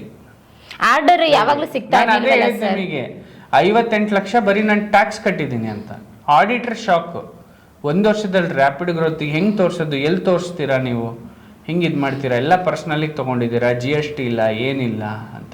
ಆ ಕಂಪ್ನಿ ಮಾಡಿದೆ ನಾನು. ಹಂಗೆ ಹಿಂಗೆ ಪೀಕಲ್ಲಿ ಹೋಗ್ತಾ ಇತ್ತು. ಆ ಟೈಮಲ್ಲಿ ಮತ್ತೆ ಬಂತು ನೋಡಿ ಕರೋನಾ. ಹೆಚ್ಚು ಕಡಿಮೆ ತಿಂಗಳಿಗೆ ಒಂದು 55 ಲಕ್ಷ ದುಡ್ದಿದ್ದೀರಿ ನೀವು ಅವಾಗ ತಿಂಗಳಿಗೆ? 50 ಸುಳ್ಳು ಸರ್, ನಾನು ಸುಳ್ಳೆಲ್ಲ ಹೇಳಲ್ಲ. 50 ದುಡಿಯಕ್ಕೆ ಸಾಧ್ಯ ಇಲ್ಲ ಸರ್. ಒಂದು 18 20 ಲಕ್ಷ ತನಕ ದುಡ್ದೀನಿ ಸರ್. ಅಂದ್ರೆ ಒಂದಷ್ಟು ಕ್ಯಾಂಪೇನ್ ಎಂಡ್ ಆಗತ್ತೆ, ಆ ಸೈಕಲ್ ಬಂದು ಕೂತ್ಕೊಳ್ಳುತ್ತೆ. ಒಂದಷ್ಟು ಕ್ಯಾಂಪೇನ್ ರನ್ನಿಂಗ್ ಅಲ್ಲಿ ಇರುತ್ತೆ, ಒಂದಷ್ಟು ಸ್ಟಾರ್ಟಿಂಗ್ ಮೂಮೆಂಟ್ ಅಲ್ಲಿ ಇರುತ್ತೆ, ಎಲ್ಲ ಇರ್ತವೆ. 300 ಅಂದ್ರೆ 300 ಒಟ್ಟಿಗೆ ನಡೆಯಲ್ಲ ಸರ್. ಈಗ ಗೋದ್ರೇಜ್ ಬ್ರ್ಯಾಂಡ್ ಅವ್ನು 10 ಸೈಕಲ್ ತಗೊಂಡಿರ್ತಾನೆ, ಪೂರ್ವಿಕಾ ಮೊಬೈಲ್ ಅವ್ನು 10 ಸೈಕಲ್ ತಗೊಂಡಿರ್ತಾನೆ. 10 ನಿಮ್ದು ಮುಗ್ದಿರೋದ್ ಬಂದ್ ನಿಲ್ಲುತ್ತೆ, ಅದು ಚಾಲು ಇರುತ್ತೆ. ಮತ್ತೆ ಯಾರೋ 10 ಆರ್ಡರ್ ಮಾಡಿದ್ರು, ಅವ್ರಿಗೆ ಹೋಗುತ್ತೆ ಸೈಕಲ್. ಎಲ್ಲರೂ ಒಂದೇ ರೇಟ್ ಇರಲ್ಲ, ಕೆಲವರಿಗೆ ಹೋಗುತ್ತೆ ಬರುತ್ತೆ. ಒಂದ್ ಒಂದೂವರೆ ವರ್ಷ ಅಷ್ಟೇ. ಆಮೇಲೆ ಏನಾಯ್ತು? Corona start. ಇವಳು ದುಡ್ಡು ಬಂತ, ಇವಳು ಅಷ್ಟೊತ್ತಿಗೆ ಕೆಲಸ ಬಿಟ್ಲಲ್ಲ, ನಂಗೆ ದುಡ್ಡು ಬಂತ, ದುಡಿಮೆ ಆಗ್ತಾಯ್ತಾ, ಮಗು ಬಂದ. ಆ ಟೈಮಿಗೆ ಇವಳು ಕೆಲಸ ಬಿಟ್ಬಿಟ್ಲಲ್ಲ, ಕೆಲಸ ತೆಗ್ದಾಕಿದ್ರಲ್ಲ, ಕೆಲಸ ತೆಗ್ದಾಕ್ಬಿಟ್ರಲ್ಲ ಇವಳನ್ನ. ಆ ಟೈಮಿಗೆ ನಾನೇನ್ ಮಾಡಿದೆ, ಕೊರೋನಾ ಆದ್ಮೇಲೆ ಈ ಸೈಕಲ್ ಎಲ್ಲ ಶೆಡ್ ಅಲ್ಲಿ ಬಿದ್ದಿದೆ. ಈಗ ಎಲ್ಲ ಇಡೀ ವರ್ಲ್ಡ್ ಲಾಕ್ ಡೌನ್ ಆಯ್ತು. ಪ್ರಮೋಷನ್ ಯಾರು ಕೊಡ್ತಾರೆ, ಅಡ್ವರ್ಟೈಸ್ಮೆಂಟ್ ಯಾರು ಮಾಡಿಸ್ತಾರೆ? ಎಲ್ರಿಗೂ ಬದುಕಬೇಕಂತ ಅಷ್ಟೇ ಆಸೆ ಇದ್ದಿದ್ದು ಆ ಟೈಮಲ್ಲಿ. ಸೈಕಲ್ ಎಲ್ಲ ಹಿಡಿದೋದು. ಮತ್ತೆ ಮಾರ್ಕೆಟ್ ಎಲ್ಲ ಪ್ರಮೋಷನ್ಗೆ ಮಾರ್ಕೆಟಿಂಗ್ ಬರಬೇಕು ಅಂತ ಹೇಳಿದ್ರೆ 2 ವರ್ಷ ತಗೊಂಡು ಫ್ರೀ ಆಗಿ ಕೊರೋನಾ ತಡೆಗಟ್ಟಿ ಅಂತ ಒಂದು 50 ಸೈಕಲ್ ಹಾಕಿದ್ದೆ ಕೋಲಾರ ಅಲ್ಲೆಲ್ಲ. ಎಲ್ಲ ಇಡೀ ಬೆಂಗಳೂರು ಬಾರ್ಡ್ರಿಗೆ ಹಾಕೊಂಬಂದಿದ್ದೆ ಸೈಕಲ್ನ. ಒಂದೊಂದು 10 ಸೈಕಲ್ ಒಂದೊಂದು ಜಂಕ್ಷನಲ್ಲಿ ಕೊರೋನಾ ತಡೆಗಟ್ಟಿ ಅಂತ ಅಡ್ವರ್ಟೈಸ್ಮೆಂಟ್. ಅದೇ ಲಾಸ್ಟ್ ಕ್ಯಾಂಪೇನ, ಅಲ್ಲಿಗೆ ಸ್ಟಾಪ್ ಮಾಡಿಬಿಟ್ಟೆ. ಅವು ತುಕ್ಕಿಡಿತಾ ಇದಾವೆ, ಏನ್ ಮಾಡ್ಬೇಕಂತ ಗೊತ್ತಿಲ್ಲ. ಮುಂದೆ ನನ್ನ ಹತ್ರ ಕೆಲಸ ಇಲ್ಲ, ಮಣ್ಣು, ಖಾಲಿ ಸೈಟು, ತುಕ್ಕಿಡಿಯುತ್ತೆ, ಮತ್ತು ಉಜ್ಜು, ಹಂಗೂ ಸಣ್ಣವು ಮಾಡ್ತಿದ್ವಿ. 2-3 ಕೇಳಿದವ್ರಿಗೆ ಮಾಡೋದು ನಿಲ್ಸೋದು ಇವೆಲ್ಲ ನಡೀತಾನೆ ಇರುತ್ತೆ ಕಾಮನ್. ಶಟ್ರ್ ಅಂದ್ರೆ ಫುಲ್ ಶಟ್ರ್ ಅಲ್ಲ, ಫುಲ್ ಶಟ್ರ್ ಹಾಕಿದ್ದು ಯಾವಾಗ ಅಂದರೆ, ನನಗೆ ಯಲಹಂಕದಲ್ಲಿ ಒಬ್ಬರು ದೇವೇಂದ್ರ ಅಂತ ನಮ್ಮ ಸ್ನೇಹಿತರು, ಅವರು ಸೇಮ್ ಬಿಸ್ನೆಸ್ನ ನಾನು ಮಾಡಿದಾದ್ಮೇಲೆ ಸ್ಟಾರ್ಟ್ ಮಾಡಿದರು. ನಾನು ಮಾಡಿ ಒಂದು 6 ತಿಂಗಳಿಗೆ ಅವ್ರು ಸ್ಟಾರ್ಟ್ ಮಾಡಿದರು. ಅವರು ಇದೇ ಥರದ ಬಿಸ್ನೆಸ್ಸಲ್ಲಿ ಇದ್ದವರು, ಬೇರೆ ಫೀಲ್ಡಲ್ಲಿ, ಬಟ್ ಇದನ್ನು ನೋಡಿ ಸ್ಟಾರ್ಟ್ ಮಾಡಿದರು. ಅವರೇ ಓನ್ ಮ್ಯಾನುಫ್ಯಾಕ್ಚರ್ ಮಾಡೋಕ್ಕೆ ಸ್ಟಾರ್ಟ್ ಮಾಡಿದರು. ಅವರಿಗೆ ನಾನು ಕಂಪ್ಲೀಟ್ ಸೈಕಲ್ಸ್ನ ಮಾರಿ, ಆಮೇಲೆ ಕ್ಲೈಂಟ್ಸದ್ದು ಯಾವ್ಯಾವ ಸೈಕಲ್ ಎಲ್ಲೆಲ್ಲಿದ್ದಾವೆ, ಕೆಲವೊಬ್ರಿಗೆ ಒಂದೊಂದು ಸೈಕಲ್ ಕೊಡಿ, ನಾನು ಯಾವಾಗಲೂ ನಿಂತಿದ್ದ ಜಾಗದಲ್ಲಿ ನಿಲ್ಲಿಸ್ಕೊಡ್ತೀನಿ, ಅಂಗಡಿ ಮುಂದೆಗಡೆ ಬ್ಯಾನರ್ ಹಾಕೋಕ್ಕಾಗುತ್ತೆ ಅಂತಾರೆ. ಅಂಥವ್ರಿಗೆ ಅವ್ರವ್ರಿಗೆ ಕೊಟ್ಟಷ್ಟು ಇಸ್ಕೊಂಡು ಕೈ ತೊಳ್ಕೊಂಡು. ಸೊ ಈ ಮಧ್ಯ ನಾನು ದುಡ್ದಿದ್ದ ದುಡ್ಡು ಹೇಗೆ ಪೋಲಾಯಿತು ಅಂದರೆ, ಒಂದು 50 ಲಕ್ಷ ಸೇವ್ ಇತ್ತು ಸರ್. 50 ಲಕ್ಷ ಸೇವ್ ಇತ್ತು. ಅದು ಕೊರೋನಾ ಟೈಮಲ್ಲಿ, ಅದಾದ್ಮೇಲೆ ಆಪರೇಷನ್ ಮಾಡಿಸಿದ್ದು. ಟೋಟಲ್ ಬಿಸ್ನೆಸ್ 1 ಇಯರ್ಗೆ ನೀವು ಕ್ಯಾಲ್ಕುಲೇಷನ್ ಮಾಡ್ಕೊಳ್ಳಿ. ಟೋಟಲ್ 1 ಇಯರ್ಗೆ ನಂದು 4 ಕೋಟಿ ಹತ್ತತ್ರ, ಟ್ಯಾಕ್ಸ್ 58 ಲಕ್ಷ ಕಟ್ಟಿದ್ದೀನಿ. ಇನ್ನು ಖರ್ಚು ವೆಚ್ಚ ಎಲ್ಲ ತೆಗೆದು ಉಳಿದು ಮಾಡಿ ಅಳೆದು ತೂಗಿ ನಮ್ಮ ಹತ್ರ ಉಳಿದಿದ್ದು ಒಂದು 50 ಲಕ್ಷ ಕರೆಕ್ಟಾಗಿ ಅಕೌಂಟಲ್ಲಿ ಇತ್ತು ಸರ್. ನಾನು ಜಾಬ್ ಬಿಟ್ಟಿದ್ದೆ ಆ ಟೈಮಲ್ಲಿ. 1 ವರ್ಷ ಕೆಲಸ ಮಾಡಲಿಲ್ಲ, ಮಗು ಇದು, ಊರಿಗೆ ಓಡಾಟ. ಹೊಸ್ದಾಗಿ ಮದುವೆದಾಗ ಹೆಂಗೆ ಟ್ರೀಟ್ ಮಾಡಿದ್ರು, ಅಷ್ಟೊತ್ತಿಗೆ ಅಪ್ಪ ಅಮ್ಮ ಬಂದರು, ಮಾತಾಡ್ಸಿದ್ರು, ಇವ್ರು ದುಡಿಮೆ ಎಲ್ಲ ನೋಡಿದ್ರು. ಇಲ್ಲಪ್ಪ ಪರವಾಗಿಲ್ಲ, ಹುಡುಗ ಒಳ್ಳೆ ಹುಡುಗ ಅಂತ ಹೇಳಿದ್ರು. ಅಲ್ಲಿಗಲ್ಲಿಗೆ ಟ್ರಾವೆಲಿಂಗ್, ಒಳ್ಳೆ ಹುಡುಗ ಯಾಕಂದ್ರು, ಅಲ್ಲಿಗಲ್ಲಿಗೆ ಹೆಂಗೆ ಅಂತ ಹೇಳಿದ್ರೆ ದುಡ್ಡು ಬಂತಲ್ಲ ಅದಕ್ಕಂದ್ರು. ನೋಡಿ ಸರ್, ನಾನು ಎಲ್ಲದಕ್ಕೂ ನನ್ನ ವೀಕ್ಷಕರಿಗೆ ಒಂದು ಮಾತು ಹೇಳ್ತೀನಿ, ಎಲ್ಲ ಪ್ರಾಬ್ಲಮ್ಗೂ ಸೊಲ್ಯೂಷನ್ ಒಂದೇ ಏನು ಗೊತ್ತಾ? ದುಡಿಮೆ. ಸರ್ ದುಡಿಮೆ ಇದ್ರೆ ನೋಡಿ ಸರ್, ಎಂಥ ಅತ್ತೆ ಮಾವನು ಬರ್ತಾರೆ, ಎಂಥ ಅಪ್ಪ ಅಮ್ಮನೂ ಬರ್ತಾರೆ ಸರ್. ಆಮೇಲೆ ದುಡಿಮೆ ಇಲ್ಲ ಅಂದ್ರೆ ಯಾರು ಬರಲ್ಲ ಸರ್. ನನ್ನ ಲೈಫಲ್ಲಿ ನಾನು ನೋಡಿದ್ದು ಆಮೇಲೆ ನಾನು ಡೈಲಿ ರೆಗ್ಯುಲರ್ ಆಗಿ ಮೈಸೂರು ಯೂನಿವರ್ಸಿಟಿಗೆ ಹೋಗ್ಬೇಕಿತ್ತು ಎಕ್ಸಾಮ್ಗೆ ಅದಕ್ಕೆ ಇದಕ್ಕೆ ಅಂತ ಹೇಳಿ ಫೀಸ್ಗಳು ಕಟ್ಟಬೇಕಿತ್ತು, ಅದಕ್ಕೊಂದು 5 ಲಕ್ಷ ಖರ್ಚಾಯಿತು. ಅದಾದ್ಮೇಲೆ ನಮ್ಮ ಓಡಾಟ ಹಾಸ್ಪಿಟಲ್ ಖರ್ಚು. ರೇಷ್ಮೆ ಮಾಡಬೇಕು ಅಂತ ಸ್ಟಾರ್ಟ್ ಮಾಡಿದೆ ಸರ್, ಅದಾದ್ಮೇಲೆ ನನ್ನ ಬಿಸ್ನೆಸ್. ಸುಮ್ಮನೆ ಕುತ್ಕೊಬೇಕಲ್ಲ ಲಾಕ್ಡೌನ್ ಅಲ್ಲಿ ಅಂತ ಹೇಳಿ. ಸುಮ್ಮನೆ ಕೂರಕ್ ಆಗಲ್ಲ, ಇವಳು ಬೇರೆ ಸುಮ್ಮನೆ ಹಂಗೆ ಹಿಂಗೆ ಅಂತ ಮಾಡ್ತಾಳೆ, ಮನೇಲಿ ಕೂರಕ್ ಬಿಡಂಗಿಲ್ಲ, ಇವಳದ್ ಬೇರೆ ಹಿಂಸೆ. ನನಗೇನೋ ಒಂಥರ ಮನೇಲಿ ಇರಬಾರ್ದು ಸರ್. ಒಟ್ಟಿನಲ್ಲಿ ದಿನ ಮನುಷ್ಯ ಆಚೆ ಹೋಗ್ಬೇಕು, ಮನೆಗೆ ಬರ್ಬೇಕು, ಹೆಂಡತಿ ಮುಂದೆ ಕುತ್ಕೊಂಡು ಟಮಟೆ ಬಾರಿಸ್ಬಾರ್ದು ಬೆಳಗಿನ ಸಂಜೆವರೆಗೂ. ಆ ಬಿಲ್ಡಪ್ ಎಲ್ಲ ನಂಗೆ ಇಡ್ಸೋದಿಲ್ಲ. ಆವಾಗ ಇವಳು ಬೇರೆ ಅವ್ರ ಅಮ್ಮನ ಮನೆಗೆ ಹೋದ್ಲು, ನೋಡಮ್ಮ ನಾನು ರೇಷ್ಮೆ ಮಾಡ್ತೀನಿ ಅಂದೆ. ಮಾಡು. ಇವಳು ಯಾವುದಕ್ಕೂ ಇಲ್ಲ ಅಂತ ಹೇಳ್ದವಳೆಲ್ಲ. ಆಮೇಲೆ ನಾನು ಇವಳ ಹತ್ರ ಏನು ದುಡ್ಡು ಇಸ್ಕೊಂಡು ಮಾಡಲ್ಲ. ಇವ್ರ ಅಪ್ಪನ ಮನೆ ದುಡ್ಡು ಅಲ್ಲ, ನನ್ನ ಅಪ್ಪನ ಮನೆ ದುಡ್ಡು ಅಲ್ಲ. ನಾನು ದುಡ್ದೆ, ನಾನು ಕಳೆದೆ ಅನ್ನೋದೇ ನನ್ನ ಲೆಕ್ಕಾಚಾರ ಮುಂಚಿಂದ ಇವತ್ತಿನವರೆಗೂ. ಹೋದೆ, ನಮ್ಮ ಅಪ್ಪನ ಕೇಳಿದೆ, ಮಾಡಪ್ಪ ನಿನ್ನಿಷ್ಟ ಅಂದರು. ಆಯಿತು ಅಂದ್ಬಿಟ್ಟು ಸ್ಟಾರ್ಟ್ ಮಾಡ್ಕೊಂಡೆ ಸರ್ ರೇಷ್ಮೆ. ಮಾಡಿದೆ ಸರ್ ಒಂದು 4.5 ಎಕರೆ ರೇಷ್ಮೆ. ಬೇಜಾರಾಗೋಯ್ತು. ಹೆಂಗೆ ಬೇಜಾರಾಯಿತು ಅಂದರೆ, ನಮ್ಮ ತಂದೆ ಹಿಂಗೆ ಏನೋ ಒಂದು ಸಣ್ಣ ಪುಟ್ಟ ಮಾತಿಗೆ ನನಗೆ ಇಲ್ಲ ಆಗಲ್ಲ ಅಂತ ಏನೋ ಒಂದು ವಿಷಯಕ್ಕೆ ಅಂದ್ಬಿಟ್ರು ಸರ್. ಹಂಗೆ 10-12 ಲಕ್ಷ ಇನ್ವೆಸ್ಟ್ಮೆಂಟ್ ಮಾಡಿದೆ ಸರ್. ಬೋರು, ಗೀರು, ಪೈಪು, ಡ್ರಿಪ್ಪು, ಮನೆ ಕಟ್ಟಬೇಕು ಅಂತ ಹೇಳಿ. ಅಲ್ಲಿ ಆ್ಯಕ್ಚುಲಿ ಏನಂದರೆ, ರೇಷ್ಮೆ ಬೆಳೆದ ಮೇಲೆ ಒಂದು 6 ತಿಂಗಳು ಗಿಡ ಇಷ್ಟು ಎತ್ತರ ಬಂದಮೇಲೆ ಗೂಡು ಹಾಕೋದಕ್ಕೆ ಮನೆ ಬೇಕು ಸರ್. ಆ ಮನೆ ಮಾಡೋದಕ್ಕೆ ಖಾತೆ ನಮ್ಮ ಹೆಸರಲ್ಲಿ ಇರಬೇಕು ಸರ್. ಅದು ರೇಷ್ಮೆದು ಒಂದು ಪಾಸ್ಬುಕ್ ಕೊಡ್ತಾರೆ ಸರ್, ಮಾಲ್ ಸಪ್ಲೈ ಮಾಡೋಕ್ಕೆ, ಹುಳ ಸಪ್ಲೈ ಮಾಡೋಕ್ಕೆ ಎಲ್ಲ. ಅದಕ್ಕೆ ನಮ್ಮ ತಂದೆಗೆ ನಾನಂದು ಮನೆ ಇದು ಮಾಡೋದಕ್ಕೋಸ್ಕರ ಮಾಡಿಕೊಡಪ್ಪ ಅಂತ. ಬೇಡ ಬೇಡ ಬೇಡ ಬೇಡ ಅವೆಲ್ಲ ಆಗೋದಿಲ್ಲ, ನಾನು ನಿನ್ನ ಹೆಸರಿಗೆಲ್ಲ ಬದಲಾಯಿಸೋದೆಲ್ಲ ಪಾಣಿನ ಹಂಗೆ ಹಿಂಗೆ ಅಂದ್ಬಿಟ್ರು. ನನಗೆ ತುಂಬ ಹರ್ಟ್ ಆಗೋಯ್ತು. ಇಷ್ಟೊಂದು ಇನ್ವೆಸ್ಟ್ಮೆಂಟ್ ಮಾಡಿದ್ದೀನಿ, ಇನ್ನು ಯಾರಿಗೋಸ್ಕರ ಮಾಡ್ತೀನಿ ನಾನು? ನನ್ನ ಇಷ್ಟೊಂದು ಡಿಗ್ರೇಡ್ ಮಾಡಿ ನೋಡ್ಬಿಟ್ರಲ್ಲ ಅನ್ನೋ ಒಂದು ಇದಕ್ಕೆ ನಾನು ಎಲ್ಲ ಬಿಟ್ಟು ಕೈ ತೊಳ್ಕೊಂಡು ಬಂದೆ. ಮರಳು ಎಲ್ಲ ಹಾಕ್ಸಿದ್ರು ಮನೆ ಕಟ್ಟಬೇಕು ಅಂತೇಳಿ, ಅದನ್ನ ಅಲ್ಲಿಗೆ ಸ್ಟಾಪ್ ಮಾಡಿ ಅಲ್ಲಿಗೆ ಒಂದು 5 ಲಕ್ಷ ಓಡಿಸಿದ್ದೆ ಆಲ್ರೆಡಿ. 5 ಲಕ್ಷ ಇನ್ವೆಸ್ಟ್ಮೆಂಟ್ ಮಾಡಿದ್ರ, ಮತ್ತೆ ಹಾಸ್ಪಿಟ್ಲ್ ಖರ್ಚು, ಮತ್ತೆ ಕಾಲೇಜ್ ಎಜುಕೇಶನ್ ಖರ್ಚು ಅಂತೇಳಿ 5 ಲಕ್ಷ ಖರ್ಚಾಗಿತ್ತ. 1 ವರ್ಷ ಎಲ್ಲ ಕುತ್ಕೊಂಡು ತಿಂದಿದ್ದೀವಿ ನಾವು. 1 ವರ್ಷ ಎಲ್ಲ ಕುತ್ಕೊಂಡು ತಿನ್ಬೇಕಂತ ಹೇಳಿದ್ರೆ ಬೆಂಗಳೂರಲ್ಲಿ ನೀವೇ ಇದು ಮಾಡಿ. ಮನೆಗೆ ರೆಂಟ್ ಇರ್ಲಿಲ್ಲ ಅನ್ನೋದು ಬಿಟ್ರೆ, ಲೀಸಿಗೆ ಹಾಕಿಸ್ಕೊಂಡು ಅನ್ನೋದು ಬಿಟ್ರೆ, ದುಡ್ಡಿತ್ತು ಅಂತೇಳಿ ಅನಾವಶ್ಯಕ ಖರ್ಚು ಮಾಡ್ತಲೂ ಇರ್ಲಿಲ್ಲ. ಅನಿವಾರ್ಯತೆ ಇತ್ತು, ಫುಡ್ ತಗೋಬೇಕಿತ್ತು, ಅತ್ತೆ ಮಾವ ಬಂದಿದ್ರು, ಮನೆಗೆ ಯಾರೋ ಗೆಸ್ಟ್ ಬರ್ತಾಯಿದ್ರು, ಮಗು ನೋಡೋಕ್ಕೆ ಎಲ್ಲ ಇದು ಮಾಡಬೇಕಿತ್ತು. ಹಂಗಾಗಿ ನಮ್ಮ ಹತ್ರ ಇದ್ದಿದ್ದು ಒಂದು 15 ಲಕ್ಷ ಖರ್ಚಾಯಿತು ಸರ್. 5 ಲಕ್ಷ ಮನೆಗೆ ಅದಕ್ಕಿದಕ್ಕೆ 1 ವರ್ಷ ಖರ್ಚಾದ್ರೆ, ಇನ್ನು 5 ವರ್ಷ ನಾನು ಓಡಾಟ, ಹಾಸ್ಪಿಟಲ್ ಬಿಲ್ ಅದು ಇದೆಲ್ಲ ಖರ್ಚಾದ್ರೆ, ಇನ್ನು 5 ಲಕ್ಷ ಇವ್ರದ್ದು ರೇಷ್ಮೆ ಖರ್ಚಾಯ್ತು. 15 ಲಕ್ಷ ಆಯ್ತು, 35 ಲಕ್ಷ ನಮ್ಮ ಹತ್ರ ಉಳಿದಿತ್ತು ಸರ್. ರೇಷ್ಮೆ ಎಕ್ಸ್ಪೆರಿಮೆಂಟ್ ಮುಗೀತಾ? ರೇಷ್ಮೆ ಎಕ್ಸ್ಪೆರಿಮೆಂಟ್ ಇನ್ ಡಿಜಿಟಲ್ ಮಾಧ್ಯಮ ಈಗ ಬರುತ್ತೆ. ರೇಷ್ಮೆ ಎಕ್ಸ್ಪೆರಿಮೆಂಟ್ ಮುಗಿದ ಮೇಲೆ ನೆಕ್ಸ್ಟ್ ಬಿಸ್ನೆಸ್ ಸ್ಟಾರ್ಟ್ ಆಗಿದ್ದು ನಂದು ಆನ್ಲೈನ್ ಲೈವ್ ಸ್ಟ್ರೀಮಿಂಗ್ ಬಿಸ್ನೆಸ್. ಇವಾಗ ಏನು ನೀವು ಫೇಸ್ಬುಕ್ಕಲ್ಲಿ ನೋಡ್ತೀರಾ, ಇನ್ಸ್ಟಾಗ್ರಾಮಲ್ಲಿ ನೋಡ್ತೀರಾ, ಎಲ್ಲ ಚಾನಲ್ ಪೇಜ್ಗಳನ್ನು ಆನ್ಲೈನ್ ಲೈವ್ ಸ್ಟ್ರೀಮಿಂಗ್ ಹೋಗುತ್ತಲ್ಲ, ಆ ಲೈವ್ ಸ್ಟ್ರೀಮಿಂಗ್ ಹಬ್ಬು ಸರ್. ಆ ಹಬ್ಬನ ಬಿಸ್ನೆಸ್ನ ಸ್ಟಾರ್ಟ್ ಮಾಡಿದೆ ಸರ್. ಒಬ್ಬ cameraman, live back pack unit. ಇದನ್ನ ನನಗೆ ಯಾರೋ ಒಬ್ಬ ವ್ಯಕ್ತಿ ಹಿಂಗೆ XYZ ಪರ್ಸನ್ ತಲೆ ಕೆಡಿಸ್ಬಿಟ್ಟ ಸರ್. ಇದರಲ್ಲಿ ತುಂಬ ದುಡ್ಡು ಮಾಡ್ಬೋದು, ಹಂಗೆ ಮಾಡ್ಬೋದು, ಹಿಂಗೆ ಮಾಡ್ಬೋದು. 5.5-6 ಲಕ್ಷ ಒಂದೊಂದು machine sir. Device, live device 5.5-6 lakh ಒಂದು ಮಿಷಿನ್ ಸರ್ ಅದು. ಸರಿ ಆಯಿತು, ವರ್ಕೌಟ್ ಆಗುತ್ತೇನೋ ಅಂದೆ ಸರ್. ಮಸ್ತಾಗಿ ಮಾಡ್ಬೋದು, ಹಂಗೆ ಮಾಡಿ ಹಿಂಗೆ ಮಾಡಂತ. ನನಗೊಂಚೂರು ಹೆಂಗೆ ಅಂದರೆ, ನನಗೆ ಬಿಸ್ನೆಸ್ ಲಿಂಕ್ಗಳೇ ಜಾಸ್ತಿ. ಎಲ್ಲ ಹೊಸ ಬಿಸ್ನೆಸ್ ಬಂದಾಗೆಲ್ಲ ನನಗೆ ಕನೆಕ್ಟ್ ಆಗೋವು. ಮಾಡ ಮಗ ನೀನು. ಆಯ್ತು ನಡಿ, ಆಯ್ತು ತಗೋಬ 2, ನಾಳೆನೇ ಸ್ಟಾರ್ಟ್ ಅಂತ. ಏನೂ ಗೊತ್ತಿಲ್ಲ, ತೊಗೊಂಬಂದೆ, ಡಿವೈಸ್ ಇಟ್ಟೆ, ಚುಚ್ಚಿದೆ, ನೋಡಿದೆ, ಮಾಡಿದೆ, HDMI ಕೊಟ್ಟೆ, ಕ್ಯಾಮ್ರಾ ಹಾಕಿದೆ, ಲೈಟ್ ಹಾಕಿದೆ, ಆನ್ ಆಯಿತು. ಆಮೇಲೆ ಫೇಸ್ಬುಕ್ಕಿಗೆ ಕೊಟ್ಟೆ, ಓಡ್ತಾ ಇದೆ ಅಂತ ಗೊತ್ತಾಯ್ತು. ಯೂಟ್ಯೂಬಿಗೆ ಕೊಟ್ಟೆ, RTMP ಪುಲ್ಲು ಪುಷು ಕೊಟ್ಟು ನೋಡಿದೆ, ಡೈರೆಕ್ಟ್ ಆಗ್ತಾ ಇದೆ ಅಂತ ಗೊತ್ತಾಯ್ತು. ಧ್ರುವ ಸರ್ಜನ್ ಇವೆಂಟ್ ಬಂತು. ಫಸ್ಟ್ ಟೈಮ್ ಕನ್ನಡ ಇಂಡಸ್ಟ್ರಿಯಲ್ಲಿ ಲೈವ್ ಮಾಡಿದ್ದು ಧ್ರುವ ಸರ್ಜಾ ಸಿನಿಮಾದ ಇವ್ರ ಕಡೆಯಿಂದ ಲಾಂಚ್ ಆಯ್ತು. ಒಂದು ಇವೆಂಟ್ ಅವರು ಇವ್ರಿಗೆ ಕೊಟ್ಟರು. ಶ್ರೇಯಸ್ ಮೀಡಿಯಾ ಅಂತ ಅಂದ್ಬಿಟ್ಟು ದೊಡ್ಡ ಮೀಡಿಯಾ ಏಜೆನ್ಸಿ ಸರ್ ಹೈದರಾಬಾದಲ್ಲಿ. ಅವರು ಲೈವ್ ಇವೆಂಟ್ ಮಾಡ್ತಾರೆ ಸರ್. ಸಿನಿಮಾ ಕನ್ನಡಗೆ ಫಸ್ಟ್ ಟೈಮ್ ಅವರು ಇವೆಂಟ್ಸ್ ಅಂತ ಇಂಟ್ರೊಡ್ಯೂಸ್ ಮಾಡ್ತಾರೆ. ಅಲ್ಲಿವರೆಗೂ ಇವೆಂಟ್ಸ್ ಅನ್ನೋ ಗಂಧಗಾಳಿಗೆ ಗೊತ್ತಿರಲಿಲ್ಲ ಇಲ್ಲಿರೋರಿಗೆ. ಕನ್ನಡ ಫಿಲಮ್ ಇಂಡಸ್ಟ್ರಿಯಲ್ಲಿ ಪ್ರೆಸ್ ಮೀಟ್ ಅನ್ನೋದೇ ತುಂಬ ಹಬ್ಬಬ್ಬೋ ಅಂದರೆ ಅಂತದ ಶ್ರೇಯಸ್ ಮೀಡಿಯಾದವರು ಫಸ್ಟ್ ಟೈಮ್ ಇಂಟ್ರೊಡ್ಯೂಸ್ ಮಾಡಿದ್ರು ಸರ್. ಆಗ ಲೈವ್ ಸ್ಟ್ರೀಮಿಂಗ್ ಯಾರ್ದು ಇದೆ ಇಲ್ಲಿ ಲೋಕಲಲ್ಲಿ ಅಂತ ನೋಡುವಾಗ ನನ್ನ ಕಾಂಟ್ಯಾಕ್ಟ್ ನನ್ನ ಫ್ರೆಂಡ್ ಮೂಲಕ ಒಂದೊಬ್ಬ XYZ ಪರ್ಸನ್ ಮೂಲಕ ಗೊತ್ತಾಯ್ತು ಸರ್ ಅದು ಅವ್ರಿಗೆ. ಇವ್ನು ಮಾಡ್ತಾನ, ಓಕೆ ಆಯಿತು ಕರ್ಸು ಅಂತ ಅಂದರು ಸರ್. ಆರ್ಡರ್ ಕೇಳಿದೆ ಸರ್. ಫಸ್ಟಿಗೆಲ್ಲ ಚೆನ್ನಾಗಿತ್ತು, ಬಜೆಟು 50,000-60,000 ತೊಗೊಂಡು ಒಂದೊಂದು ಇವೆಂಟ್ ಮಾಡ್ತಿದ್ವಿ. ಅರ್ನಿಂಗ್ ಸ್ಟಾರ್ಟ್ ಆಯಿತು, ದುಡಿಮೆ ಮತ್ತೆ ಸೈಕಲ್ ಶುರು ಆಯಿತು. ನಮ್ಮದು ಬರ್ತಿತ್ತು, ಕೂರಕ್ಕೆ ಜಾಗ ಇಲ್ಲ, ನಿಲ್ಲಕ್ಕೆ ಜಾಗ ಇಲ್ಲ. ಮಾಡ್ತಿದ್ವಿ ಅಂದರೆ ಸರ್ ದರ್ಶನ್ ಇವೆಂಟಿಂದ ಹಿಡಿದು ಸುದೀಪ್ ಇವೆಂಟಿಂದ ಹಿಡಿದು ಪ್ರತಿ ಇವೆಂಟ್ ನನಗೆ ಫಿಕ್ಸ್ ಸರ್. ಯಾವ್ದು ಇವೆಂಟ್ ನಡೀಲಿ ಸರ್ ಶ್ರೇಯಸ್ ಮೀಡಿಯಾ ನಂದೇ ಫಿಕ್ಸ್. ದರ್ಶನ್ದು ಯಾವ್ದದು ಮೆಜೆಸ್ಟಿಕ್ ಸಿನಿಮಾ 25 ವರ್ಷ ಕಂಪ್ಲೀಟ್ ಆಗಿರೋದು ಗ್ರ್ಯಾಂಡ್ ಇವೆಂಟ್ ಮಾಡಿದೆ ಸರ್ ಲಲಿತ್ ಪ್ಯಾಲೇಸ್ ಅಲ್ಲಿ. ನಂದೇ ಇವೆಂಟ್, ಯಾರನ್ನ ಕೇಳು ನಂದೇ ಅಂದ್ರೆ ಇವೆಂಟ್ ಅಂದ್ರೆ ಲೈವ್ ಇವೆಂಟ್. ನಾನು ವಹಿಸ್ಕೊತಿರ್ಲಿಲ್ಲ ಸರ್, RS ತಗೊಳ್ಳಿಲ್ಲ, ಮತ್ತೆ ಹಿಂದಕ್ಕೆ ಹೋಗ್ಲಿಲ್ಲ ನಾನು.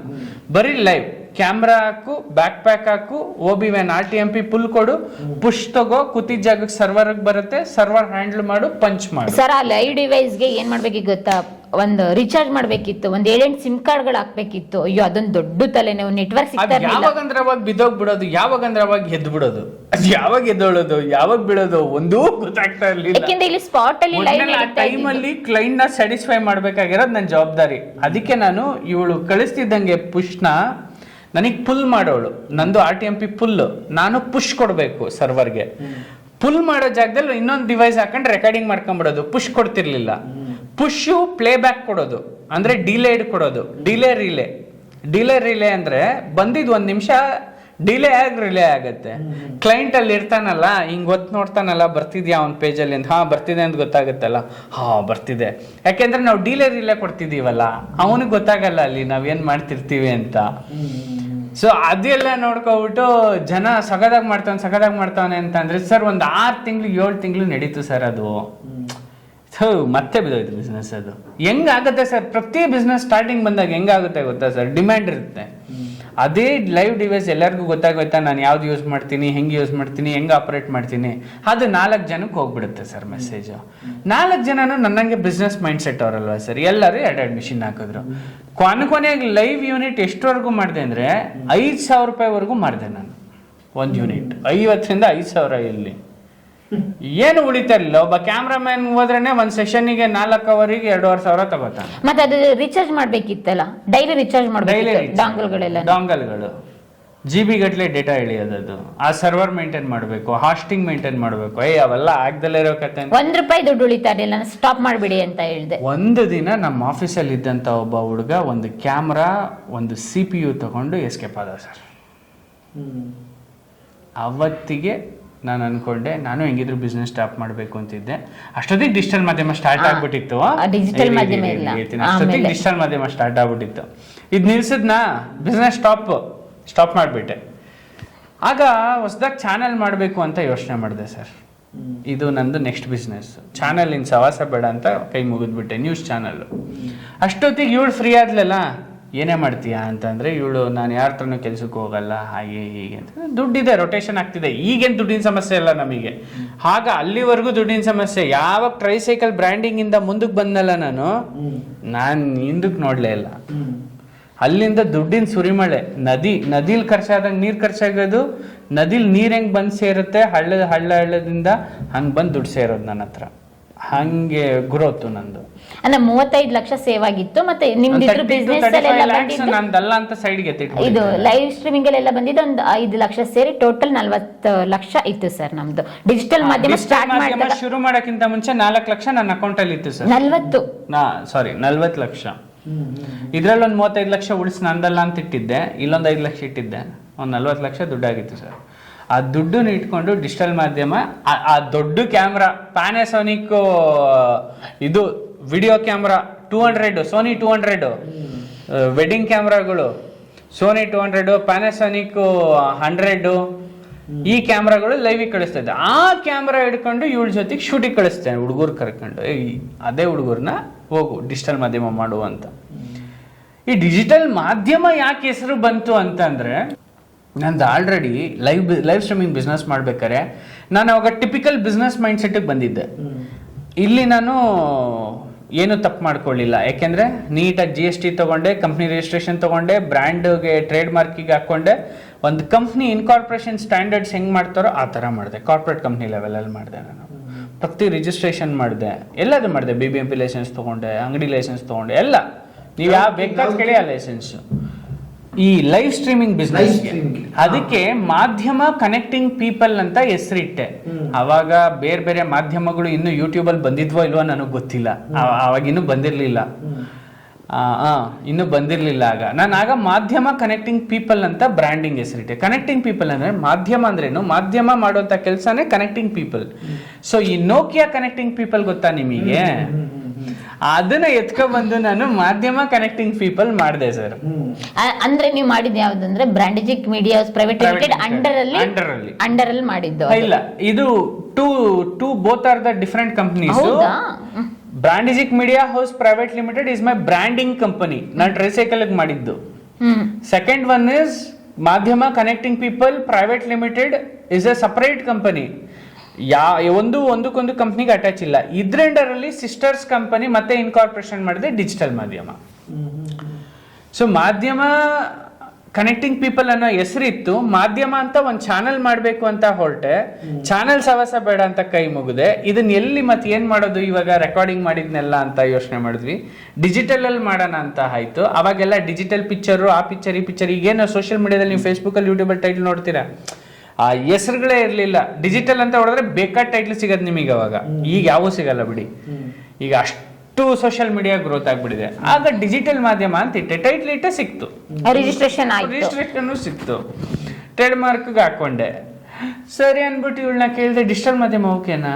ಇವಳು ಯಾರಿಗೂ ಹೆಸರು ಹೇಳಕ್ ಬರಲ್ಲ ಅಂದ್ರು. ಆಮೇಲೆ ಇವಳಿಗೆ ಹೆಸರು ಹೇಳಕ್ ಬರ್ತಿರ್ಲಿಲ್ಲ. ಹೇಳು ಒಂದ್ಸಲ ಡಿಜಿಟಲ್ ಮಾಧ್ಯಮ ಈಗ ಹೇಳ್ತಾವಳೆ ನೋಡಿ ಹೆಂಗೆ ಟೆಸ್ಟ್ ಮಾಡ್ತಾರೆ ಅಂತ. ಆಗ ಇವಳಿಗೆ ಹೇಳಕ್ ಬರ್ಲಿಲ್ಲ. ಅಂದ್ರೆ ನನ್ಗೇನಂತ ಗೊತ್ತಾ, ಜನಗಳಿಗೆ ಕನೆಕ್ಟ್ ಆಗ್ಬೇಕು, ಆ ತರ ಹೆಸರು ಇರ್ಬೇಕು. ಆಮೇಲೆ ಒಂದಿಬ್ರು 3 ಜನ ಹತ್ರ ಹೆಸರು ಕೇಳಿಸಿದ್ವಿ, ಡಿಜಿಟಲ್ ಮಾಧ್ಯಮನ ಅನ್ನೋರು. ಅಯ್ಯೋ ಇಷ್ಟೊಂದು ಕಷ್ಟನಾ ಈ ಹೆಸರು ಹೇಳಕ್ಕೆ ಅಂತ. ಆಮೇಲೆ ಇವ್ರು ಊರ್ ಕಡೆಗೆಲ್ಲ ಹೋಗ್ಬಿಟ್ರೆ ಡಿಜಿಟಲ್ ಮಾಧ್ಯಮ, ಏನ್ ನಿಮ್ ಯೂಟ್ಯೂಬ್ ಚಾನಲ್ ಹೆಸರು ಅಂದ್ರೆ ಡಿಜಿಟಲ್ ಮಾಧ್ಯಮನ. ಅವ್ರು ಎಂತಂದ್ರೆ ಡಿಜಿಟಲ್ ಅನ್ನೋರು. ನನಗೆ ಒಂಥರ ಆಗ್ಬಿಡೋದು, ಏನಿದ್ರು ಇಷ್ಟೊಂದು ಕಷ್ಟ ಪಡ್ತಾರಲ್ಲ, ನನ್ನ ಹೆಸರು ತಪ್ಪಾಗಿ ಇಟ್ಬಿಟ್ನ ಅಂತ. ಅಷ್ಟೊಳಗೆ ಬೇರೆ ಬೇರೆ ಮಾಧ್ಯಮಗಳು ಬ್ರ್ಯಾಂಡ್ ಆಗ್ಬಿಟ್ವು. ಸರಿ ಅಂತ ನಾನು ಸುಮ್ಮನಾಗಿ ಅಲ್ಲಿಗೆ ಕಾನ್ಸೆಪ್ಟ್ ಬಿಟ್ಬಿಟ್ಟೆ. ನೆಕ್ಸ್ಟ್ ನಾನು ಬೇರೆ ಏನಾದರೂ ಟೈಟ್ಲ್ ಇಡಬೇಕು, ಇನ್ನೊಂದು ಮಾಡಬೇಕು, ಮತ್ತೊಂದು ಮಾಡಬೇಕು ಅಂತ ಯೋಚನೆ ಮಾಡಲಿಲ್ಲ. ಯಾಕೆಂದ್ರೆ ಡಿಜಿಟಲ್ ಮಾಧ್ಯಮ ಅಷ್ಟೊತ್ತಿಗೆ ವೀರಪ್ಪನ್ ಸೀರೀಸ್ನ ಟೆಲಿಕಾಸ್ಟ್ ಮಾಡ್ಬಿಟ್ಟಿತ್ತು. ಇಲ್ಲ ಇದೆ ಅದಕ್ಕಿಂತ ಮುಂಚೆ ಒಂದ್ ನಿಮಿಷ. Digital Ramanagara no way. Digital ಮಾಧ್ಯಮ ರಿಜಿಸ್ಟ್ರೇಷನ್ ಮಾಡಿದ್ರ, ಆಮೇಲೆ ಆಫೀಸ್ ಮಾಡ್ಬೇಕು ಅಂತ ಇವ್ರು ಏನ್ ಮಾಡಿದ್ರ, ಇತ್ತಲ್ಲ ಸರ್ 40 ಲಕ್ಷ ಏನ್ ಮಾಡ್ಬೇಕು, ಆಫೀಸ್ ಮಾಡ್ಬೇಕು ಅಂತ ಹೇಳಿ ರಾಜಾಜಿನಗರದಲ್ಲಿ 1000 ಸ್ಕ್ವೇರ್ ಫೀಟ್ 1000 ಸ್ಕ್ವೇರ್ ಫೀಟ್ ಅಲ್ಲಿ ನನಗೆ ಒಂದು ಆಫೀಸ್ ಮಾಡ್ಕೊಟ್ರು. ಅದೇಂಗೆ ಗೊತ್ತಾ, ಇದೇ ತರ ಡೆಕೋರೇಷನ್ ಮಾಡ್ಕೊಟ್ರು. ಆ ಡೆಕೋರೇಷನ್ಗೆ ಅಂತ 10 ಲಕ್ಷ ಖರ್ಚು ಮಾಡಿದ್ರು. ಡಿಜಿಟಲ್ ಮಾಧ್ಯಮ ಅಂತ ಹೊಡೆದ್ರೆ ಇವಾಗ ಗೂಗಲ್ ಅಲ್ಲಿ ಅದೇ ಲೊಕೇಶನ್ ಬರೋದು. 10 ಲಕ್ಷ ಖರ್ಚು ಮಾಡಿದ್ರು ಸರ್. ಆ ಲೈಟಿಂಗ್ಸಿಗಂತೆ, ಈ ಲೈಟಿಂಗ್ಸಿಗಂತೆ, ಆ ಲ್ಯಾಪ್ಟಾಪಿಗಂತೆ, ಆ ಸಿಸ್ಟಮಿಗಂತೆ, ಆ ಕ್ಯಾಮ್ರಾಗಂತೆ, ಆ ಟ್ರೈಪಾಯ್ಡಿಗಂತೆ ಅಂತ. ನನಗೆ ಗೊತ್ತಿಲ್ಲ, ನನ್ಗಿದೆಲ್ಲ ಹೊಸದು. ಇದುವರೆಗೂ ಲೈವ್ ಇವೆಂಟಿಗೆ ಹೋಗ್ತಿದ್ದೆ, ಲೈವ್ ಸ್ವಿಚ್ ಆನ್ ಮಾಡ್ತಿದ್ರೆ ಇವರಿಗೆಲ್ಲ ಇನ್ಫಾರ್ಮೇಶನ್ ಕೊಡ್ತಾ ಇದ್ದೆ. ಕ್ಯಾಮ್ರಾನೇ ಮಾತಾಡೋದಕ್ಕೆ ನನಗೆ 2 ಕ್ಯಾಮ್ರಾಮನ್ ಇಟ್ಟಿದ್ದಾರೆ. ಆ ಕ್ಯಾಮ್ರಾಮನ್ ಒಂದಿನ ಬಂದ್ರೆ ಒಂದಿನ ಬರ್ತಾ ಇರ್ಲಿಲ್ಲ. ಅಂದ್ರೆ ಸಿನಿಮಾದವ್ರದ್ದು ಇಂಟರ್ವ್ಯೂ ಮಾಡೋಣ ಅಂತ ಇವರು ಇದ್ ಮಾಡಿದ್, ನನಗೆ ಸೆಟಪ್ ಮಾಡ್ಕೊಟ್ಟಿದ್ದು. ಬೇರೆ ಇನ್ಯಾವುದೋ ಒಂದು ಕಾಯಿಲೆ ಬಂತು, ಇನ್ನೇನೋ ಬಂತು ಅಂದಾಗ, ನೀನ್ ಬೇರೆ ಯಾವ್ದೋ ಅಂಡರಲ್ಲಿ ಕೆಲಸ ಮಾಡಿದಾಗ ಅವ್ರು ತೆಗ್ದಾಕ್ದಾಗ ನೀನ್ ಬೇಜಾರು ಮಾಡ್ಕೊಳ್ಳೋದು ನಂಗೆ ಇಷ್ಟ ಆಗಲ್ಲ, ನೀನೇನಾದ್ರೂ ಮಾಡು ಅಂತ ಹೇಳಿದ್ರು. ಇವಾಗ ಟ್ರೆಂಡ್ ಇರೋದು ರೈಟಿಂಗ್ ಎಲ್ಲ ಹೊರಟೋಯ್ತು. ಏನಿದ್ರು ಕೂಡ ನಮಗೆ ಡಿಜಿಟಲ್ ಅಲ್ಲಿ ಮಾಡಿದ್ರೆ ಒಂದು ಅಸೆಟ್ಸ್ ಇರುತ್ತೆ. ಹೆಂಗಿದ್ರು ಕಂಪ್ನಿ ರಿಜಿಸ್ಟ್ರೇಷನ್ ಮಾಡ್ಕೊಡ್ತೀನಿ ಅಂತ 6 ತಿಂಗಳು ರಿಜಿಸ್ಟ್ರೇಷನ್ಗೆ ಅದು ಸರ್ಕಸ್ ಎಲ್ಲ ಮಾಡಿ ಟೈಟಲ್ ತಗೊಂಡು ಸರಿ ಆಯ್ತು ಅಂತೇಳಿ ರಿಜಿಸ್ಟ್ರೇಷನ್ ಮಾಡ್ಕೊಂಡು ಆಫೀಸ್ ಮಾಡಿಕೊಟ್ರು. ಆಫೀಸಿಗೆ ಒಂದು ಡೆಕೋರೇಷನ್ಗೆ, ಆ ಲೈಟಿಂಗ್ಸ್ಗೆ, ಇದಕ್ಕೆ ಅಂತ ಹೇಳಿ 10-15 ಲಕ್ಷ ಖರ್ಚು ಮಾಡಿದ್ರು. ಕ್ಯಾಮ್ರಾ ತಗೊಂಡಿದ್ರು, ಅವಾಗಿನೂ ಹೊಸದಾಗಿ 3 ಕ್ಯಾಮ್ರಾ ತಗೊಂಡಿದ್ದು. ಆ ಟೈಮಲ್ಲಿ ಬಂದ ಒಬ್ಬ ಕೆಲಸ ಕೇಳ್ಕೊಂಡು, ಅಕ್ಕ ನಿಮ್ಮ ಹತ್ರ ಕೆಲಸ ಮಾಡ್ತೀನಿ ಅಂತ, ಮಲ್ನಾಡು ಹುಡುಗ. ಸರಿ ಆಯ್ತಪ್ಪ ಅಂತ ಇದು ಮಾಡಿದ್ದು. ಅದುವರೆಗೂ ನಾವು ಯಾವ ಸೀರೀಸು ಸ್ಟಾರ್ಟ್ ಮಾಡಿರ್ಲಿಲ್ಲ. ಅಲ್ಲಿ ಸಣ್ಣ ಪುಟ್ಟದ್ದು ಒಂದು 2-3 ಜನ ಸೆಲೆಬ್ರಿಟೀಸ್ ಇಂಟರ್ವ್ಯೂ ಮಾಡಿದ್ದೆ, ಚಿಟ್ಚಾಟ್ ಥರ ಮಾಡಿದ್ದೆ ಅಷ್ಟೇ, ನನಗೆ ಗೊತ್ತಿರೋರ ಹತ್ರ. ಇನ್ಯಾವುದು ಹೊರಗಡೆ ಹೋಗಿ ಮಾಡ್ತಾ ಇರಲಿಲ್ಲ. ನನಗೆ ಸ್ವಲ್ಪ ಧೈರ್ಯ ಬರಲಿ ಅಂತ ಹೇಳಿ ಇವ್ರು ಯಾವುದೊಂದು ಮೆಡಿಕಲ್ಗೆ ಕರ್ಕೊಂಡೋಗಿ ಕರೋನಾ ಬಗ್ಗೆ ಇಲ್ಲ ಅವೇರ್ನೆಸ್ ಪ್ರೋಗ್ರಾಮ್ ಎಲ್ಲ ಮಾಡ್ತಾ ಇದ್ದಿದ್ದು. ಒಂದು ಸ್ವಲ್ಪ ಧೈರ್ಯ ಬರಲಿ, ಜನಗಳನ್ನ ಮಾತಾಡಿಸ್ಲಿ ಅಂತ ಹೇಳಿ. ಯಾಕೆ ನಾನು ಗ್ರೌಂಡ್ ರಿಪೋರ್ಟಿಂಗ್ ಮಾಡಿದವಳೆ ಅಲ್ವಲ್ಲ, ಹಾಗಾಗಿ ಆವಾಗ ಫಸ್ಟು ಟೈಮು ಇಲ್ಲ ಆಕಾಶ್ ರಾಮನಗರಕ್ಕೆ ಹೋಗೋಣ ಚೆನ್ನಾಗಿರುತ್ತಲ್ವಾ ಅಂತ ಹೇಳಿದೆ. ಅದಕ್ಕೂ ಮುಂಚೆ ಸೆಕೆಂಡ್ ಟೈಮ್ ರಾಮನಗರ, ಅದಕ್ಕಿಂತ ಮುಂಚೆ ಮಂಡ್ಯಕ್ಕೆ ಹೋಗಿದ್ದು. ಮಂಡ್ಯದಲ್ಲಿ ಸ್ವಲ್ಪ ಕೆಲವೊಂದು ಪ್ಲೇಸ್ಗಳೆಲ್ಲ ಕವರ್ ಮಾಡ್ಕೊ ಬಂದಿದ್ದು. ಅಂದ್ರೆ ಡ್ಯಾಮ್ ಇದೆಯಲ್ಲ, ಜಲಾಶಯ, ಆಮೇಲೆ ಅದ್ರ ಜೊತೆಗೆ ಟನಲ್ ಬಗ್ಗೆ ಎಲ್ಲದ್ರ ಬಗ್ಗೆ ಒಂದು ರೆಕಾರ್ಡ್ ಮಾಡ್ಕೊ ಬಂದಿದ್ದೆ. ಇದು ವಿಷ್ಣು ಅವರ ತಾತನ ಮನೆ, ವಿಷ್ಣುವರ್ಧನ್ ಹುಟ್ಟಿದ ಮನೆ. ರೇರ್ ಸ್ಟೋರಿನ ಒಂದ್ 3 ದಿನ ಹೋಗಿ ರೆಕಾರ್ಡ್ ಮಾಡ್ಕೊ ಬಂದಿದ್ದೆ. ಅವ್ನು ನಮ್ಮ ಜೊತೆನೇ ಇದ್ನಲ್ಲ, ಸರಿ ಆಯ್ತು ಅಂತ ಹೇಳಿ ಇಟ್ಕೊಂಡಿದ್ರು. ಇನ್ನೊಬ್ಬ ನಮಗ್ ಬೇಕಲ್ಲ ಹೆಂಗಿದ್ರು ಅಂತ ಹೇಳಿ. ಆವಾಗ ಐಫೋನ್ ಇದ್ದಿದ್ದು, ಇವ್ರು ಐಫೋನ್ ಕೊಡ್ಸಿದ್ರು. ಅದರಲ್ಲಿ ಏನಾಯ್ತು ಅಂತ ಹೇಳಿದ್ರೆ, ನೆಕ್ಸ್ಟ್ ರಾಮನಗರ ಬೆಟ್ಟಕ್ಕೆ ಹೋಗ್ಬೇಕು. ರಾಮನಗರದಲ್ಲಿ ಒಂದು ಬೆಟ್ಟ ಇದೆ, ಯಾವ್ದು ರಾಮದೇವರ ಬೆಟ್ಟ, ಅಲ್ಲಿಗೆ ಹೋಗ್ಬೇಕು ಅಂತ ಮಾತಾಡ್ಕೊಂಡಿದ್ದು. ಶೋಲೆ ಸಿನಿಮಾ ನಡೆದಿತ್ತಲ್ಲ ಅದು, ಅಲ್ಲಿ ಹೋಗ್ಬೇಕಂತ ಮಾತಾಡ್ಕೊಂಡಿದ್ದು. ಸರಿ ಆಯ್ತಕ್ಕ ಅಂತ ಹೇಳಿದ್ದ. ಇವರು ಆಫೀಸಲ್ಲಿ ಅವತ್ತು ಮಲಗಿದ್ದಾರೆ. ಆಫೀಸಲ್ಲಿ ಇವ್ರು ಹಂಗೇನೆ ಯಾವಾಗ್ಲೂ ಹಂಗೆ ವರ್ಕಾಲಿಕ್ಕು, ಏನೋ ಎಡಿಟಿಂಗ್ ಮಾಡ್ಕೊಂಡು ಏನೋ ಮಾಡ್ಕೊಂಡು, ಅಂದ್ರೆ ಇವ್ರಿಗೆ ಎಡಿಟಿಂಗ್ ಎಲ್ಲ ಕಲಿತಾ ಇದ್ದಾರೆ. ಹೆಂಗ್ ಎಡಿಟಿಂಗ್ ಮಾಡೋದು, ಹೆಂಗ್ ತಮ್ನೇಲ್ ಮಾಡೋದು, ಅದೆಲ್ಲ ಪ್ರೊಸೆಸ್ಸಲ್ಲಿ ಇವರಿದ್ರು. ನಾನು ಮನೇಲಿದ್ದೆ. ಸರಿ ಆಯ್ತು, ಅವತ್ತು ಲೇಟ್ ಆಯ್ತು, ಎಲ್ಲ ಕ್ಯಾಮ್ರಾ ಎಲ್ಲ ಸೆಟಪ್ ಮಾಡ್ಕೊಂಡ್ರು. ಅವಾಗ ಮೊಬೈಲೇ ಶೂಟ್ ಮಾಡ್ತಾ ಇರಲಿಲ್ಲ, ಕ್ಯಾಮ್ರಾದಲ್ಲಿ ಶೂಟ್ ಮಾಡೋ ಅಂತ ಎಲ್ಲರೇ ಸೆಟಪ್ ಎಲ್ಲ ಮಾಡ್ಕೊಂಡಿದ್ರು. ಸರಿ ಆಯ್ತು ಅಂತ ಹೇಳಿದ್ದಾಯ್ತು. ಇವ್ರು ಗೊತ್ತಿಲ್ಲ 2:30 ಗಂಟೆ ಎಕ್ಸ್ಟ್ರಾ ಇದಾರಂತೆ. ಯಾವ ಗ್ಯಾಪಲ್ಲಿ ಮಾರ್ನಿಂಗ್ ಟೈಮಲ್ಲಿ ನಿದ್ದೆ ಹೋಗ್ಬಿಟ್ಟಿದ್ದಾರೆ ಅನ್ಸುತ್ತೆ. ಆ ಟೈಮಲ್ಲಿ 3:30ವರೆಗೂ ನಿದ್ದೆಲಿದ್ದೆ. 3:30ಗೆ ಕರೆಕ್ಟಾಗಿ ಜಂಪ್ ಬರಕ್ಕೆ ಸ್ಟಾರ್ಟ್ ಆಯ್ತು. ಹೋಗಿ ಮಲ್ಕೊಂಡೆ. ಅವನು ಮಲ್ಕೊಂಡ, ಮೊಬೈಲ್ ಹಿಂಗೆ ಇಟ್ಕೊಂಡು ಹಿಂಗೆ ಸ್ಕ್ರಾಲ್ ಮಾಡ್ತಾ ಇದ್ದ.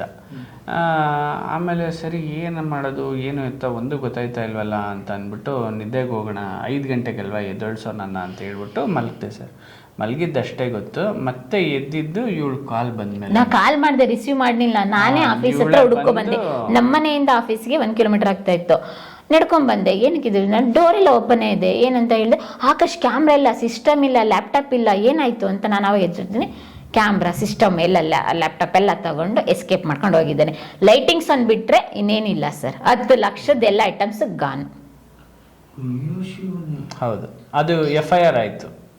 ರಾಜಾಜಿನಗರ್ ಪೊಲೀಸ್ FIR ಆಯ್ತು. ಅವನನ್ನ ಹುಡುಕ್ತು. ಅವ್ರೂರಲ್ಲಿ ಅವನು 10ನೇ ಕ್ಲಾಸಿಗೆ ಮನೆ ಬಿಟ್ಟಿದ್ನಂತೆ.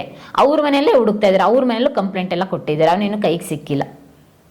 ಸೊ ಅಂತ ಅನ್ನೋನ್ ಅಡ್ರೆಸ್ ಇರುವಂತಹ ಪರ್ಸನ್ಸ್ನ ನಾನು ಅವತ್ತಿಗೆ ಸ್ಟಾಪ್ ಮಾಡಿಬಿಟ್ಟೆ ಹೈಯರ್ ಮಾಡೋದು. ನಾನು ಏನೇ ಹೈಯರ್ ಮಾಡಿದ್ರು ಅವ್ನಿಗೊಂದು ಎಜುಕೇಷನ್ ಬ್ಯಾಕ್ಗ್ರೌಂಡ್ ಇರಬೇಕು, ಅವನಿಗೆ ತಂದೆ ತಾಯಿ ಇರಬೇಕು, ಅವ್ರ ಊರು ಗೊತ್ತಿರಬೇಕು, ಅವನಿಗೆ ಗೊತ್ತಿರೋ 10 ಜನ ಇರಬೇಕು. ಹಂಗಿದ್ರೆ ನನ್ನ ಕನೆಕ್ಷನ್ ಇರೋರು ಮಾತ್ರನೇ ನಾನು ಹೈಯರ್ ಮಾಡೋದು ಅಂತ ಫಿಕ್ಸ್ ಆಗಿ ಸರ್. 10 ಅಲ್ಲ ಸರ್, 15 ಲಕ್ಷದ್ದು. ಯಾಕೆಂದ್ರೆ ಇವರು 3 ಕ್ಯಾಮ್ರಾ ತಗೊಂಡಿದ್ರು. ಮತ್ತೆ ಲೈವ್ ಅಲ್ಲಿ ಬಿದ್ದಿದ್ದು ಕ್ಯಾಮೆರಾ 200 ಸೋನಿ, ಮತ್ತೆ ಟ್ರೈಪ್ಯಾಡ್ ಗಳಿತ್ತು. ಅದ್ರ ಜೊತೆಗೆ ಈ ತರದ್ದು ಲೈಟಿಂಗ್ಸ್ ಗಳಿತ್ತು. ಮತ್ತೆ ಇನ್ನೊಂದಂತ ಹೇಳಿದ್ರೆ ಅವಾಗ ಇನ್ನೊಂದು ಮೈಕ್ ಇತ್ತು. ಮೈಕ್ಗಳು ಅಂದ್ರೆ ಯಾವ mic, connectivity mic, road mic ಇನ್ನು ತಗೊಂಡಿರ್ಲಿಲ್ಲ. ಇದು ಮಾಮೂಲಿ ಅಹುಜಾ ಮೈಕ್ಸ್, ಆಮೇಲೆ ಲ್ಯಾಪಲ್ ಮೈಕ್ಸ್. ರೋಡ್ ಮೈಕ್ ತಗೊಂಡಿದ್ದು, ಅದನ್ನು ತಗೊಂಡೋಗಿದ್ದ. ಯಾಕಂದ್ರೆ ಮಂಡ್ಯಕ್ಕೆ ಹೋಗಿದ್ವಲ್ಲ, ಅದು ಸಿಂಗಲ್ ಮೈಕ್. ಅದು ಸಿಂಗಲ್ ಮೈಕ್, ಸಿಂಗಲ್ ಮೈಕ್. ಅದು ರೋಡ್ ವೈರ್ಲೆಸ್ ಗೋ 2 ಇನ್ನು ಲಾಂಚ್ ಆಗಿರ್ಲಿಲ್ಲ ಆಗ. ಗೋ 1 ಸಿಂಗಲ್ ಮೈಕ್ ಯೂಸೇಜ್. ಅದು ಮೈಕ್ ಹೋಗಿ ಎಲ್ಲ ಸೆಟಪ್ ಇಲ್ಲ ಸರ್, ಎಲ್ಲ ತಗೊಂಡು ಹೋಗ್ಬಿಟ್ಟಿದ್ದೇನೆ. ನಾನು ಅಲ್ಲಿ ಹೇಳ್ಕೊಡ್ತೀನಿ ಆಕಾಶ್ ಏನ್ ಮಾಡೋದು ಅಂತ ಹೇಳಿದ್ರೆ, ಇಲ್ಲ ಸ್ವಲ್ಪ ಲೇಟ್ ಆಗಿ ಬರ್ತೀವಿ ಅಂತ ಹೇಳಿ ಹೋಗಿ ಮೊಬೈಲ್ ಅಲ್ಲಿ ಮೈಕ್ ಆಗಿದೆ, ಎಲ್ಲ ಕಳ್ಕೊಂಡಿದೀವಿ. ಆದ್ರೂ ಅವತ್ತು ಶೂಟಿಂಗ್ ಮಾಡಬೇಕು, ಬೇರೆ ವಿಧಿ ಇಲ್ಲ, ಇದೇ ನಮ್ ಜೀವನ ಅನ್ಕೊಂಡಿನ್ನ ಹೋಗ್ಬೇಕಾರ್ಲೂ ಮನಸ್ಥಿತಿ ಸರಿ ಇಲ್ಲ. ಆದರೂ ಹೋಗಿ ಶೋಲೆ ಬೆಟ್ಟ ಹತ್ತಿ, ರಾಮದೇವ್ರ ಬೆಟ್ಟ ಹತ್ತಿ, ಶೋಲೆ ಕತೆ ಕೇಳ್ಕೊಂಡು, ರಾಮದೇವ್ರ ಬೆಟ್ಟ ಹೆಂಗೆ ಬಂತು ಅಂತ ಹಿಸ್ಟ್ರಿ ಕೇಳ್ಕೊಂಡು ಪಿಕ್ಚರ್ ಮುಗಿಸ್ಕೊಂಡು ಬ್ಯಾಕ್ ಆ್ಯಂಡ್ ಸ್ಟೋರಿ ಶೋಲೆ ಸಿನಿಮಾದ ತೆರೆ ಹಿಂದಿನ ಕತೆ, ಅಲ್ಲೊಬ್ಬ ಕೆಲಸ ಮಾಡಿದಂಥ ವ್ಯಕ್ತಿನ ಮಾಡಿದ್ರು ಏನು ಎತ್ತ ಅಂತೆಲ್ಲ ಕೇಳಿಸ್ಕೊಂಡು, ಸಾಂಗ್ ಎಲ್ಲಿ ಶೂಟ್ ಮಾಡಿದ್ರು, ಯಾವ್ಯಾವ್ದು ಎಲ್ಲೆಲ್ಲಿ ತೆಗ್ದಿದ್ದಾರೆ ಅಂತ ಬಂದಾದ್ಮೇಲೆ ಆಕ್ಚುಲಾಗಿ ನಮಗೆ ರಿಯಲೈಸ್ ಆಯಿತು, ಯಾರನ್ನು ಕೆಲ್ಸಕ್ಕೆ ತಗೋಬಾರ್ದು, ಗೊತ್ತಿರೋರು ತಗೋಬೇಕು. ಸದ್ಯಕ್ಕಂತೂ ನಮ್ಮ ಹತ್ರ ಮತ್ತೆ ಬಂಡವಾಳ ಹಾಕಕ್ಕಿಲ್ಲ. ಯಾಕೆಂತ ಹೇಳಿದ್ರೆ 40 ಲಕ್ಷದಲ್ಲಿ 20 ಲಕ್ಷ ಆಲ್ಮೋಸ್ಟ್ ಅಲ್ಲಿ ಖರ್ಚಾಗಿತ್ತು. ಇನ್ನು 20 ಲಕ್ಷ ಅಷ್ಟೇ ದುಡ್ಡಿದ್ದು. ಅದೇ ನಮಗೆ ಯೂಟ್ಯೂಬ್ ಮಾಡಿದ್ರು ಫುಲ್ ಲೈಫ್ ಲಾಂಗ್ ರೆವಿನ್ಯೂ ಬರಂಗೆ, ಅಲ್ಲಿ ಯೂಟ್ಯೂಬಲ್ಲಿ ರೆವಿನ್ಯೂ ಬರೋವರೆಗೂ ಇದನ್ನೇ ಮೇಂಟೈನ್ ಮಾಡಬೇಕು. ಏನು ಮಾಡಬೇಕು ಅಂತ ಹೇಳಿದಾಗ ಆವಾಗ ಮತ್ತೆ ಒಂದು ರೋಡ್ ಮೈಕ್ ಪರ್ಚೇಸ್ ಮಾಡಿದ್ರು, ಟ್ರೈಪಾಡ್ ಪರ್ಚೇಸ್ ಮಾಡಿದ್ರು, ಒಂದು ಕ್ಯಾಮ್ರಾ ಪರ್ಚೇಸ್ ಮಾಡಿದ್ರು ಇರಲಿ ಅಂತ ಹೇಳಿ. ಲುಮಿಕ್ಸ್ ಎಲ್ಲ ಪರ್ಚೇಸ್ ಮಾಡಿ ಅದೆಲ್ಲ ಸೇರಿ ಒಂದು 5 ಲಕ್ಷ ಆಯಿತು ಸರ್. ನಮ್ಮ ಹತ್ರ 15 ಲಕ್ಷ ಅಷ್ಟೇ ದುಡ್ಡಿದ್ದು. ಇನ್ನು ದುಡ್ಡೇ ಇಲ್ಲ. ನಾವು ಯೂಟ್ಯೂಬ್ಗೆ ಎಲ್ಲ ಹೇಳ್ತಾರೆ ದುಡ್ಡೆಲ್ಲ ಇನ್ವೆಸ್ಟ್ ಮಾಡಬಾರ್ದು, ಡಿಜಿಟಲ್ ನಮ್ಮನ್ನು ಬೆಳೆಸಬೇಕು. ಆ ಮಧ್ಯದಲ್ಲಿ ನಮ್ಮ ಸ್ನೇಹಿತ ಒಬ್ಬ ಆಫೀಸಿಗೆ ಬಂದ ಸರ್. ಇದ್ದಿದ್ದು ಮಿಕ್ಸಿಂಗ್ ಯೂನಿಟ್, ಪಂಚಿಂಗ್ ಯೂನಿಟ್, ಕ್ಯಾಮ್ರಾಗಳು ಇದನ್ನೆಲ್ಲ ನೋಡ್ದ. ಸೋನಿ 200 ಕ್ಯಾಮ್ರಾಗಳು. ಏನ್ ಗುರು ಏನ್ ಮಾಡ್ತಿದ್ಯಾ ಇದೆಲ್ಲ ಇಟ್ಕೊಂಡು ಅಂದ. ದೊಡ್ಡ ಚಾನಲ್ ಮಾಡ್ಬೇಕು ಅಂತ ಪ್ಲಾನ್ ಮಾಡಿದೀನಿ ಕಣೋ. ಎಲ್ಲ ಆನೇರ್ ಮಾಡ್ತೀಯಾ ಯೂಟ್ಯೂಬಲ್ಲಿ? ನನಗೆ ಯೂಟ್ಯೂಬು ನಿನ್ನ ಬೆಳೆಸ್ಬೇಕು, ನೀನ್ ಯೂಟ್ಯೂಬ್ ಬೆಳೆಸ್ಬಾರ್ದು, ತಿಳ್ಕೊ ಇದನ್ನ ಅಂತ. ಯಾವ್ದು ಇಂಥ ಡೈಲಾಗ್ ಕೊಟ್ಬಿಟ್ನಲ್ಲ ಗುರು, ಇನ್ನೊಂದ್ಸಲ ಹೇಳ್ತಿದೆಯಲ್ಲ ಹೇಳಿ, ಇನ್ನೊಂದ್ಸಲ ನನ್ಗೆ ಅರ್ಥ ಆಗಂಗೆ ಅಂದ. ಯೂಟ್ಯೂಬ್ ನಿನ್ನ ಬೆಳೆಸ್ಬೇಕು, ನೀನ್ ಯೂಟ್ಯೂಬ್ ಬೆಳೆಸ್ಬೇಡ, ಯೋಚನೆ ಮಾಡು ನಾನು ಹೇಳೋದ್ನ ಅಂದ. ನನ್ನ ಜೊತೆಗೆ ಅವ್ನು 8 ವರ್ಷ ಜರ್ನಿ ನೋಡಿದ್ದಾನೆ. ಅವನು ಫಿಲಂ ಜರ್ನಲಿಸ್ಟ್, ಬೇರೆ ನಾನು ಫಿಲಂ ಜರ್ನಲಿಸ್ಟ್, ಇಬ್ರ ಜೊತೆಗೆ ಜನಶ್ರೀಯಿಂದನು. ಸೊ ಅವ್ನು ಹೇಳಿದ್ಮೇಲೆ ಏನಾದ್ರು ಒಂದು ಮಾತಿಗೆ ಅರ್ಥ ಇರುತ್ತೆ ಅಂತ ಅಂದ್ಕೊಂಡು ನಾನು ನಿಧಾನಕ್ಕೆ ಕುಂತು ಯೋಚನೆ ಮಾಡಿದೆ. ನಾನು ಅವತ್ತಿನ ದಿನನೇ ಬಂದು ಇವಳ ಹತ್ರ ಡಿಸ್ಕಸ್ ನೋಡಿ, ನಂದು ಹಿಂಗಂದ ಅವನು, ಸತ್ಯ ಅಲ್ವಾ ಅವ್ನು ಹೇಳಿದ ಮಾತು, ನಾವು ತಪ್ಪು ಮಾಡ್ತಿದ್ದೀವಿ ಅಂತ ಅನಿಸ್ತಾ ಇದೆಯಾ? ಎಲ್ಲ ತೆಗೆದು ಬಿಡೋಣ ಕಣೆ, ದುಡ್ಡು ಹೋದರೆ ಹೋಗಲಿ, ಅಡ್ವಾನ್ಸಲ್ಲಿ ಒಂದು ಸ್ವಲ್ಪನಾದ್ರು ದುಡ್ಡು ಬರುತ್ತೆ, ಇಲ್ಲಾಂದರೆ ತಿಂಗಳ ಆಫೀಸ್ಗೂ ಬಾಡಿಗೆ ಕಟ್ಟಬೇಕು, ಈ ಪರಿಸ್ಥಿತಿ ಆಗೋಗ್ಬಿಡುತ್ತೆ ಅಂತ ಆಫೀಸ್ನ ತೆಗೆದು ಅವತ್ತೇ ಡಿಸೈಡ್ ಮಾಡ್ಬಿಟ್ಟು ಒಂದ್ 2 ತಿಂಗಳು ಆಫೀಸ್ ಮಾಡಿದ್ದು ಸರ್, ಅಷ್ಟೇ 2 ತಿಂಗಳು ಆಫೀಸ್ ಮಾಡಿದ್ದು. ಆಫೀಸ್ ತೆಗೆದ್ವಿ. ಇಮಿಡಿಯೇಟ್ ಆಗಿ ಓನರ್ಗೆ ಫೋನ್ ಮಾಡಿದೆ, ಸರ್ ಆಫೀಸ್ ಖಾಲಿ ಮಾಡ್ತೀನಿ ಅಂದೆ. ಇಲ್ಲಪ್ಪ ಹಂಗಾಗಲ್ಲ ಹಿಂಗಾಗಲ್ಲ ಅಂದರೆ, ಇಲ್ಲ ಸರ್ ಮಾತಾಡ್ಬೇಕು ಬನ್ನಿ ಆಫೀಸ್ ಹತ್ರ ಅಂದೆ. ಕರೆಸ್ಕೊಂಡೆ. ನೋಡಿ ಸರ್ ನಿಮ್ಗೆ 1 ತಿಂಗಳಲ್ಲಿ ಇಟ್ಕೊಳ್ಳಿ, 1 ತಿಂಗಳಲ್ಲಿ ಅಡ್ವರ್ಟೈಸ್ಮೆಂಟ್ ಮಾಡ್ಕೊಳ್ಳಿ, ಟೂಲೆಟ್ ಬೋರ್ಡ್ ಹಾಕ್ಕೊಂಡು ಯಾರು ಬರ್ತಾರೋ ಕೊಡಿ, ನನಗೆ ದುಡ್ಡು ಕೊಡಿ ಅಂದೆ. ಸರಿಯಪ್ಪ ಈಗ ಎಷ್ಟು ಬೇಕು ಅಂದರೆ, ಸರಿ ಈಗ ನನಗೆ ಒಂದು 50,000 ಕೊಡಿ, ಇನ್ನು 50,000 ಇಟ್ಕೊಳ್ಳಿ. 1 ಲಕ್ಷ ಅಡ್ವಾನ್ಸು, 10,000 ಬಾಡಿಗೆ ಮಾತಾಡಿದ್ದು. ಸರಿ ಆಯಿತು ಅಂತ ಹೇಳ್ಬಿಟ್ಟು 50,000 ಇಸ್ಕೊಂಡು ಇನ್ನೊಂದು 15-20 ಡೇಸ್ಗೆ ಅವನೇ ಫೋನ್ ಮಾಡಿದ, ಇದು ಬೇರೆ ಯಾರೋ ತೊಗೊಂಡಿದ್ದಾರೆ ಬಂದ್ಬಿಡಪ್ಪ, ಅಡ್ವಾನ್ಸ್ ಕೊಡ್ತೀನಿ ನಿಮಗೆ, ನೀನು ಐಟಮ್ ತೊಗೊಂಡೋಗ್ಬಿಡು ಅಂದ. ಡೆಸ್ಕು ಗಿಸ್ಕು ವರ್ಕಿಂಗ್ ಟೇಬಲು ಎಲ್ಲ ಅಲ್ಲೇ ಇತ್ತು ಸರ್, ಅಲ್ಲೇ ಮಾಡಿಸಿಟ್ಟಿದ್ದೆ, ಎಲ್ಲ ಎತ್ಕೊಂಡು ಬಂದೆ. ಮತ್ತೆ ರೆವಿನ್ಯೂನೇ ಇಲ್ಲ ಸರ್ ನಮಗೆ, ರೆವಿನ್ಯೂನೇ ಇಲ್ಲ. ಅಲ್ಲಿ ನಾನು ಒಂದು 10 ಲಕ್ಷ ಇತ್ತು ಸರ್ ನನ್ನ ಹತ್ರ. ಆ ಕರೆಕ್ಟ್ ಟೈಮಿಗೆ ಒಂದು 8ರಿಂದ 10 ಲಕ್ಷ ದುಡ್ಡಿತ್ತು ಸರ್. ಆ ದುಡ್ಡು ಇಟ್ಕೊಂಡು ನಾವು ಮೈಸೂರು ಜರ್ನಿ ಸ್ಟಾರ್ಟ್ ಮಾಡಿದ್ವಿ. ಫಸ್ಟು ನಾವು ಮೈಸೂರು ಇತಿಹಾಸ ಸ್ಟಾರ್ಟ್ ಮಾಡಿದ್ವಿ, ಮೈಸೂರು ಕಥೆಗಳು ಸ್ಟಾರ್ಟ್ ಮಾಡಿದ್ವಿ, ಮೈಸೂರು ಅರಮನೆ ಇತಿಹಾಸ, ಮತ್ತೊಂದು ಮುಗಿದೊಂದು. ಅಂದ್ರೆ ನಾ ಸಿನಿಮಾಗೆ ಅಂತ ಮಾಡಿದ್ದಲ್ಲ, ಸಿನಿಮಾದವ್ರು ಕೇಳಿದಾಗ ಸಿನಿಮಾ ಜರ್ನಲಿಸ್ಟ್ ಆಗಿ ಯಾವ್ದೊಂದು ಪತ್ರಿಕೆಯಲ್ಲಿ ಬ್ರ್ಯಾಂಡ್ ಅಲ್ಲಿ ಇದ್ದಾಗ ನೋಡೋದೇ ಬೇರೆ, ನಾವೇ ಸ್ವಂತಾಗಿ ಏನೋ ಮಾಡ್ತೀವಿ ಅಂದಾಗ ಹೌದಾ ನೋಡ್ತೀನಿ ಅಂತ ಕಾಲ್ ಮಾಡಿದ್ರೆ ಬೇರೆ. ಅಂದ್ರೆ ಸರ್ ಏನ್ ಗೊತ್ತಾ, ಈ ಆಟಿಟ್ಯೂಡ್ ಏನು ಅಂತ ಅಂದ್ರೆ, ನಾವ್ ಯಾವ್ದಾದ್ರು ಒಂದು ಕಂಪ್ನಿಯಲ್ಲಿ ಕೆಲಸ ಮಾಡ್ತೀವಿ. ಫಾರ್ ಎಕ್ಸಾಂಪಲ್ ನಂದಿನಿ ವಿಜಯ ಕರ್ನಾಟಕದಲ್ಲಿ ಕೆಲಸ ಮಾಡ್ತಾ ಇದ್ದಾಳೆ ಅಂದ್ರೆ, ನಂದಿನಿ ಮುಂದ್ಗಡೆ ಆ ವಿಜಯ್ ಕರ್ನಾಟಕ ಅನ್ನೋ ಬ್ರ್ಯಾಂಡ್ ಹೆಸರಿರುತ್ತೆ ನೋಡಿ ಸರ್. ಈ ಸೆಲೆಬ್ರಿಟೀಸ್ ಅನ್ನೋ ಕಿರೀಟ ಇಟ್ಕೊಂಡಿದಾರಲ್ಲ ಸರ್, ಇವರೆಲ್ಲ ನೋಡೋದು ನಂದಿನಿಗೆ ವ್ಯಾಲ್ಯೂ ಕೊಡಲ್ಲ ಸರ್, ಮುಂದೆ ಇರೋ ಹೆಸರಿಗೆ ವ್ಯಾಲ್ಯೂ ಕೊಡ್ತಾರೆ. ಅದೇ ರೀತಿ ನಮ್ಗೆ ಸೆಲ್ಫ್ ಎಕ್ಸ್ಪೀರಿಯನ್ಸ್ ಆಗಕ್ಕೆ ಶುರು ಆಯ್ತು. ಯಾಕೆಂದ್ರೆ ನಾವು ಸ್ಟಾರ್ಟ್ ಮಾಡಿದ್ದು ಸಿನಿಮಾ ಸೆಲೆಬ್ರಿಟೀಸ್ಗೋಸ್ಕರ.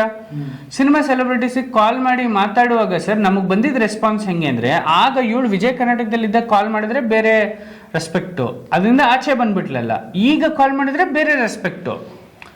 ಸೊ ಆಲ್ಮೋಸ್ಟ್ ಇದು ಹೆಂಗಾಗೋಯ್ತು ಅಂತಂದ್ರೆ, ಅಂದ್ರೆ ನಮ್ಮ ಹೆಸರಿಗೆ ವ್ಯಾಲ್ಯೂ ಇಲ್ವಾ ಅನ್ನೋ ಥರ. ಆಮೇಲೆ ನನಗೆ ಯಾವ ಥರ ಮೈಂಡ್ಸೆಟ್ ಅಂದರೆ, ಇವ್ರನ್ನೆಲ್ಲ ನಾನು ಯಾಕೆ ಮಾಡಬೇಕು ಅನ್ನೋ ಮನಸ್ಥಿತಿ ನನಗೆ ಸೃಷ್ಟಿಯಾಗು. ಸರ್ ನಾನು ಪಬ್ಲಿಕ್ ಕಂಟೆಂಟ್ ಶುರು ಮಾಡಿದ ಉದ್ದೇಶ ಏನು ಗೊತ್ತಾ ಸರ್, ಇನ್ನೊಬ್ರನ್ನ ನೋಡಿ ಮತ್ತೊಬ್ರನ್ನ ನೋಡಿ ಅಲ್ಲ. ನನ್ನ ಕಂಟೆಂಟ್ನ ನಾನು ಟಾರ್ಗೆಟ್ ರೀಚ್ ಆಗೋಕ್ಕಾಗಲಿಲ್ಲ, ಇಂಥವ್ರನ್ನ ಕರ್ಕೊಂಬಂದು ಬ್ಯೂಟಿಫೈ ಮಾಡಿ ಇವ್ರ ಜೀವನ ಅದ್ಭುತವಾಗಿದೆ ಅಂತ ನಾನು ಯಾಕೆ ತೋರಿಸ್ಬೇಕು, ಇವರಿಂದ ನನಗೇನು ಉಪಯೋಗ.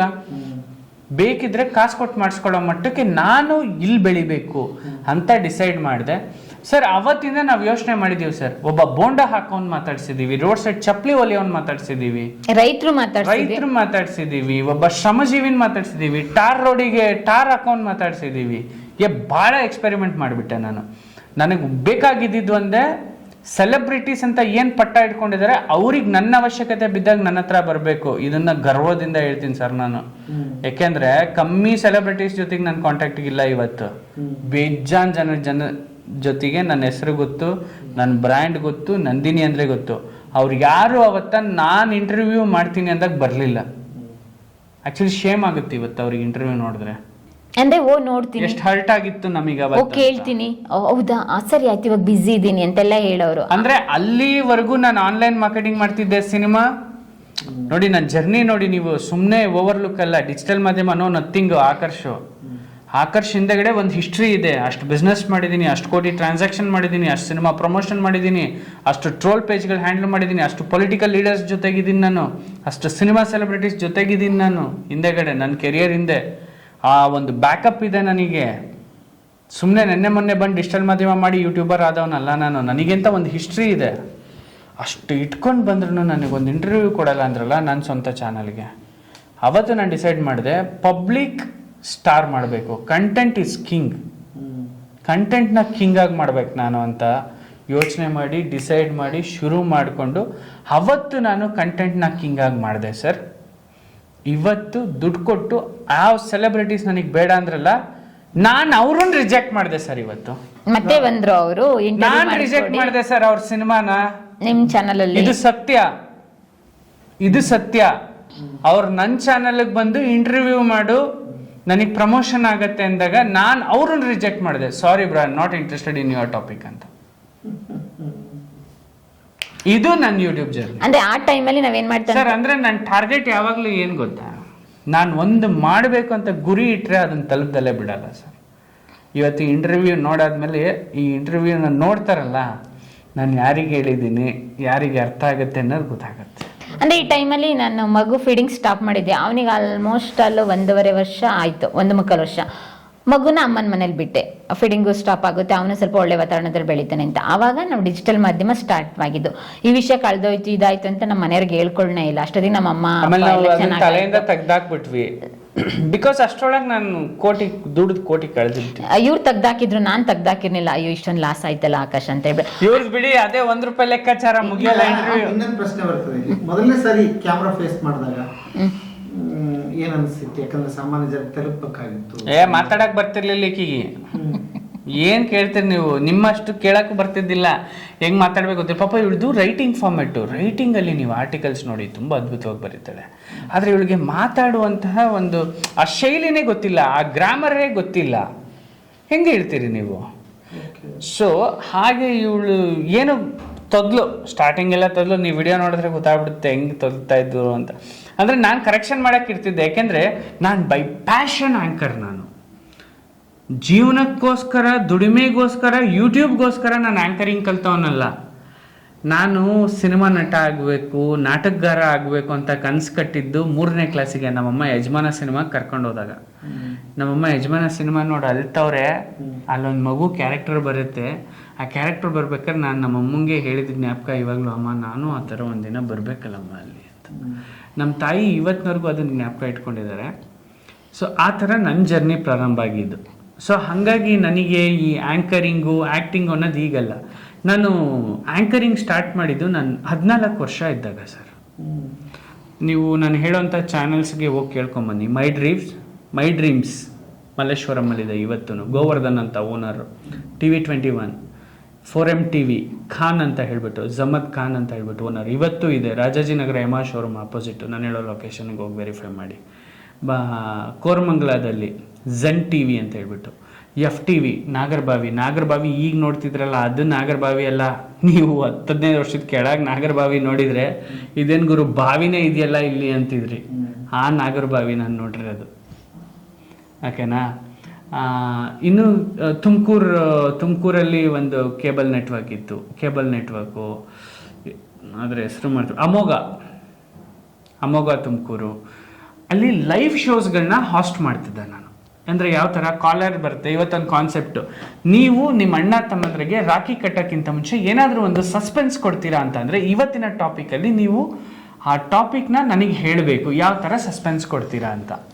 ಸೊ ಲೈವ್ ಪ್ರೋಗ್ರಾಮ್ ಸ್ಟಾರ್ಟ್ ಆಗಿಬಿಡುತ್ತೆ. ಒಂದು 5 to 6 1 hour live programme. Songs, dedicated ಸಾಂಗ್ಸ್ನ ಪ್ಲೇ ಮಾಡ್ತೀವಿ ಅಂತೇಳಿ. ಹಾಯ್, ಹಲೋ, ನಮಸ್ಕಾರ, welcome to the new show Mussanje coffee. So ನಾನಿವತ್ತು ನಿಮ್ಮ ಜೊತೆಗಿದ್ದೀನಿ ಆಕರ್ಷ್. ಇವತ್ತಿನ ನನ್ನ ಹೊಸ ಟಾಪಿಕ್ ಏನಪ್ಪ ಅಂತ ಹೇಳಿದ್ರೆ, ನೀವು ನಿಮ್ಮ ಅಣ್ಣ ತಮ್ಮಂದ್ರಿಗೆ ಯಾರೆಲ್ಲ ರಾಖಿ ಕಟ್ಟಬೇಕು ಅಂತ ಇರ್ತೀರಾ, ಒಂದು ಸಸ್ಪೆನ್ಸ್ ಗುಟ್ಟನ್ನ ಹೇಳಿ ರಾಖಿ ಕಟ್ಟಬೇಕು. ಹಾಗಾದ್ರೆ ಆ ಗುಟ್ಟು ಯಾವ್ದಾಗಿರುತ್ತೆ ಅನ್ನೋದು ನೀವು ನನ್ನ ಜೊತೆ ಕಾಲ್ ಮಾಡಿ ತಿಳಿಸ್ಕೊಡ್ಬೋದು. ಆ್ಯಂಡ್ ನಾವು ನಿಮಗೋಸ್ಕರ, ನಿಮ್ಮ ಅಣ್ಣನಿಗೋಸ್ಕರ, ನಿಮ್ಮ ರಾಖಿ ಹಬ್ಬದ ಸೆಲೆಬ್ರೇಷನ್ಗೋಸ್ಕರ ನೀವು ಇಷ್ಟಪಟ್ಟಂತಹ ಒಂದು ಸಾಂಗ್ ಅನ್ನ ಟೆಲಿಕಾಸ್ಟ್ ಮಾಡ್ತೀವಿ. ಬನ್ನಿ, ಇವತ್ತಿನ ನಮ್ಮ ಫಸ್ಟ್ ಕಾಲರ್ ಯಾರಿದ್ದಾರೆ ನೋಡೋಣ ಅಂತ ಹೇಳಿ ಶುರು ಮಾಡಿಕೊಂಡ್ರೆ 1.5 ಗಂಟೆ 2 ಗಂಟೆ ಕಂಟಿನ್ಯೂಸ್ ಆಗಿ ಮಾತಾಡ್ತಿದ್ದೆ. ಪಟ ಪಟ ಪಟ ಪಟ ಪಟ ಪಟ ಉರುಳಿ ಹೊಡಿತಾ ಇದ್ದೆ. ನನ್ನ ಜೊತೆಗಿದ್ದಿದ್ದ ಆ್ಯಂಕರ್ಗಳೆಲ್ಲ ಇವಾಗ ದೊಡ್ಡ ಹೀರೋಯಿನ್. ಎಷ್ಟು ತಿಂಗಳಿಗೆ ಮಾನಿಟೈಸ್ ಆಯ್ತು ಯೂಟ್ಯೂಬ್ ಚಾನಲ್? 6 ತಿಂಗಳು ಸರ್. 6 ತಿಂಗಳು ಸ್ಟ್ರಗ್ಲಿಂಗ್ ಮಾಡಿದ್ವಿ. ನಾವು ದುಡ್ದಿದ್ದು 8 ಲಕ್ಷ ಉಳಿದಿತ್ತಲ್ಲ, ದುಡ್ಡು ಖಾಲಿ ಆಗಕ್ ಬಂತು, ಮಾನಿಟೈಸೇಷನ್ ಆಯ್ತು. ಖಾಲಿ ಆಗಕ್ಕೆ ಬಂತು ಸರ್. ನಾವು ಮನೆಗೂ ಹೇಳಂಗಿಲ್ಲ, ಯಾರು ಸಪೋರ್ಟು ಕೇಳಂಗಿಲ್ಲ, ಏನಿಲ್ಲ. ಮನೇಲೆಲ್ಲ ಬಿಲ್ಡಪ್ಪು, ಹುಡುಗ ಚೆನ್ನಾಗಿ ದುಡಿತಾ ಇದೆ. ನಮ್ಮ ಅಮ್ಮೆಲ್ಲ ಸೈಕಲ್ ಬ್ರ್ಯಾಂಡಿಂಗ್ದೆಲ್ಲ ನೋಡ್ಕೊ ಬಂದಿತ್ತಲ್ಲ, ಚೆನ್ನಾಗಿ ನೋಡ್ಕೋತಾ ಇದ್ದೇನೆ. ನಮ್ಮ ಹುಡುಗಿನ ಕೊಟ್ಟಿದ್ದು ಮದುವೆ ಆಗಿದ್ಕು ಸಾರ್ಥಕ ಆಯಿತು, ನಂದಿನಿ ಲವ್ ಮ್ಯಾರೇಜ್ ಆಗಿದ್ಕು ಸಾರ್ಥಕ ಆಯ್ತು ಅಂತ ಎಲ್ಲ ಇದು. ಇಲ್ಲಿ ಹಿಂಗೆ ನಾವು ಖಾಲಿ ಫಲವಾಗಿದ್ದೀವಿ ಅಂತ ಯಾರಿಗೆ ಹೇಳೋಣ? ಇವಾಗ ಐಫೋನ್ ಇದೆ ಕೈಯಲ್ಲಿ, ದುಡ್ಡಿಲ್ಲ ಅಂದರೆ ಯಾರು ನಂಬ್ತಾರೆ ಸರ್? ನಮ್ಮಂಗಾರು ಮಾತಾಡ್ಬೇಕಲ್ಲ. ದುಡ್ಡು ಕಾಲೆವರೆಗೂ ರೋಡ್ ಟ್ರಿಪ್, ಅದು ಟ್ರಿಪ್ಪು, ಈ ಟ್ರಿಪ್ಪು. ಮೈಸೂರ್ದಾಯ್ತು. ಮೈಸೂರು ಆದಮೇಲೆ ನಾವು ಬಿಳಿಗಿರಿ ರಂಗನ ಬೆಟ್ಟ ಚೂಸ್ ಮಾಡಿದ್ದು. ಅದಕ್ಕೂ ಮುಂಚೆ 2 ಸ್ಟೋರಿ ಮಾಡಿದ್ದು. ಯಾವುದಂದ್ರೆ ಬೇರೆ ಡಿಫ್ರೆಂಟಾಗಿ ಮಾಡಬೇಕು ಅಂತ ಹೇಳಿ ನಾನು ಮಾಡಿದ್ದು ಫಸ್ಟು CM ಇದರಲ್ಲ ನಮ್ಮ ಕರ್ನಾಟಕದ್ದು, KC ರೆಡ್ಡಿ ಊರಿಗೆ ಹೋಗಿದ್ದೆ. ಅದಾದಮೇಲೆ ಕೆಂಗಲ್ ಹನುಮಂತ ಏನು ಮಾಡಿದೆ, ಸೆಕೆಂಡ್ CMದು. ಅವೆರಡು ಹಿಟ್ ಆಗಕ್ಕೆ ಸ್ಟಾರ್ಟ್ ಆಯಿತು. ಅವೆರಡು ಹಿಟ್ಟಾಯಿತು. ಅವೆರಡು ಯಾರೂ ಮಾಡಿರ್ಲಿಲ್ಲ. ಸರಿ, ನಾವು ಡಿಫ್ರೆಂಟಾಗಿ ಸ್ಟೋರಿ ಕೊಡಬೇಕು, ಜನಗಳಿಗೆ ಇಂಟ್ರೆಸ್ಟ್ ಆಗುತ್ತೆ ಅಂತ ಹೇಳಿದಾಗ ನಾವು ಆಯಿತು, ಇನ್ನು ಯಾರು ಮಾಡಿಲ್ವಲ್ಲ ಟ್ರೈಬ್ಸ್ದು, ಹೋಗೋಣ ಅಂತ ಬಿಳಿಗಿರಿ ರಂಗನ ಬೆಟ್ಟಕ್ಕೆ ಹೋದ.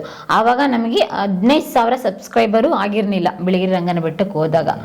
ಅಲ್ಲಿ ಹೋದಾಗ ಮೈಸೂರು ಸ್ಟೋರಿ ಮುಗಿಸ್ಕೊಂಡು ಡೈರೆಕ್ಟಾಗಿ ಅಲ್ಲಿಗೆ ಹೋದಾಗ ಅಲ್ಲಿ ಯಾರೋ ಹೇಳಿದ್ರು ವೀರಪ್ಪನ್ ಸ್ಟೋರಿ ಮಾಡಿ ಅಂತ, ಅಲ್ಲಿ ಸ್ಟಾರ್ಟ್ ಆಗಿದ್ದು ಸರ್ ವೀರಪ್ಪನ್ ಒಬ್ಬ ಸ್ಟೋರಿ. ಅವನೇನೋ ವೀರಪ್ಪನೇನೋ ಅಲ್ಲಿ BTR ಹಿಲ್ಸಿಗೆ ಬಂದಿದ್ದಂತೆ ಬಿಳಿಗಿರಿ ರಂಗನ ಬೆಟ್ಟಕ್ಕೆ. ಆಗೇನೋ ಇವನು ವಾಚರು ನೋಡಿದ್ದ ಅನ್ನೋಂಥ ಒಂದು ಸನ್ನಿವೇಶ. ಅವನು ಒಂದು ಕತೆ ಹೇಳ್ದ.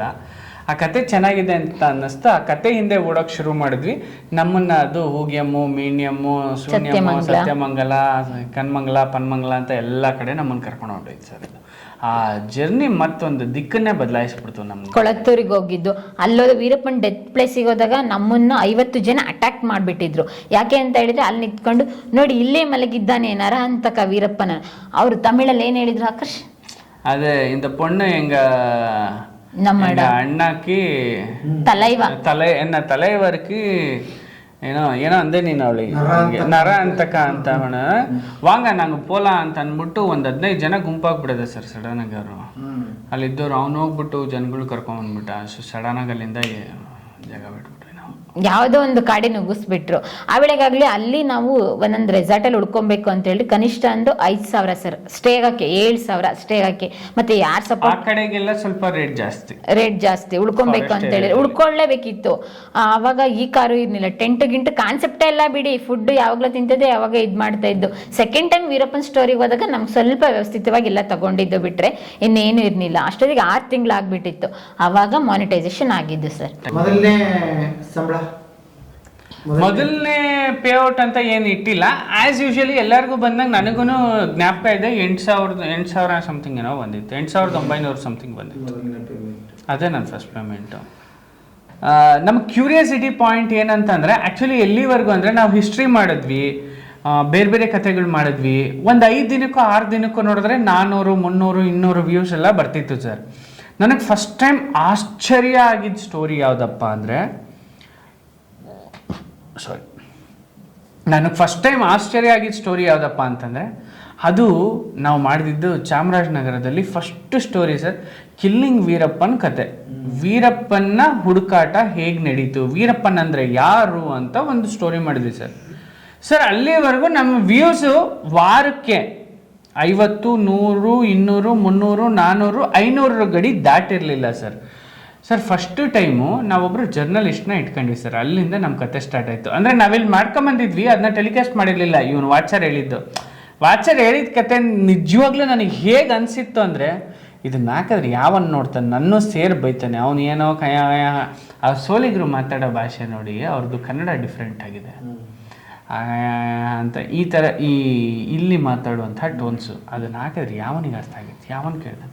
ನಮ್ಮನ್ನು ಸೇರ್ಸಿ ಜೊತೆಗೆ ಬೈತಾರೆ, ಬಾ ಮರೆ ನಿನಗೂ ಬುದ್ಧಿ ಇಲ್ಲ, ಅವ್ನು ಹೇಳ್ದವನಿಗೂ ಬುದ್ಧಿ ಇಲ್ಲ, ನನಗೂ ಬುದ್ಧಿ ಇಲ್ಲ, ಪೆಟ್ರೋಲ್ ವೇಸ್ಟ್, ನಡಿ ಹೋಗೋಣ ಆ ಲೆಕ್ಕಾಚಾರದಲ್ಲಿ ಬಂದಿದ್ವಿ. ಆದರೆ ಅವನು ವೀರಪ್ಪನ್ ಸ್ಟೋರಿ ಮಾಡಿ ಅಂತ ಹಿಂಟ್ ಕೊಟ್ಟ ನನಗೆ. ಒಳ್ಳೆ ಓಡುತ್ತೆ ಸರ್, ಜನ ನೋಡ್ತಾರೆ. ಇವನಿಗೆ ಮಾತಾಡೋಕ್ಕೆ ಬರಲ್ಲ, ಇವನು ವೀರಪ್ಪನ್ ಸ್ಟೋರಿ ಮಾಡಿದ್ರೆ ಇನ್ಯಾವನ್ ನೋಡ್ತಾನೆ, ಇವ್ರ ಕಡೆಯವ್ರನ್ನೆಲ್ಲ ಮಾತಾಡಿಸಿ ಆ ಮೆಂಟಾಲಿಟಿಗೆ ಹೋಗ್ಬಿಟ್ಟಿದ್ದೆ ನಾನು. ಬಟ್ ಇಲ್ಲಿ ಬಂದೆ, ನಗರಕ್ಕೆ ಬಂದೆ, ಚಾಮರಾಜನಗರಕ್ಕೆ. ನಗರಕ್ಕೆ ಬಂದಾಗ ಒಬ್ಬರು ಜರ್ನಲಿಸ್ಟ್ ಸಿಕ್ಕಿದ್ರು ಸರ್ ನಮಗೆ. ಅವ್ರ ಹೆಸರು ಮರ್ತ್ಬಿಟ್ಟೆ. ಏನವ್ರ ಹೆಸರು? ಆರಾಧ್ಯ ಅವರು ಆಕರ್ಷ್ ನನ್ನ ಮೇಲೆ ಅವ್ರಿಗೆ ಒಂಚೂರು ಅಭಿಮಾನ. ಅಷ್ಟರಲ್ಲಿ ಒಂದು ಸ್ವಲ್ಪ ಇತಿಹಾಸ ಅದು ಇದು ಒಂದು ಸ್ವಲ್ಪ ವಿಡಿಯೋಗಳು ಅಲ್ಲೊಂದು ಇಲ್ಲೊಂದು ನಮ್ದೊಂದು ಮೈಸೂರಿನ ಕತೆಗಳು ಒಂಚೂರು ಪಾಪಪ್ಪ ಆಗಿತ್ತು. ಯಾರೋ ಚೆನ್ನಾಗಿ ಮಾಡ್ತಿದ್ದಾರೆ ಹೊಸ ಹುಡುಗಿ ಅಂತ. ಅಷ್ಟೊತ್ತಿಗೆ ನಮ್ಮದೊಂದು 3-4 ಮಂತ್ಸ್ ಆಗಿತ್ತು ಡಿಜಿಟಲ್ ಮಾಧ್ಯಮ ಸ್ಟಾರ್ಟ್ ಆಗಿ.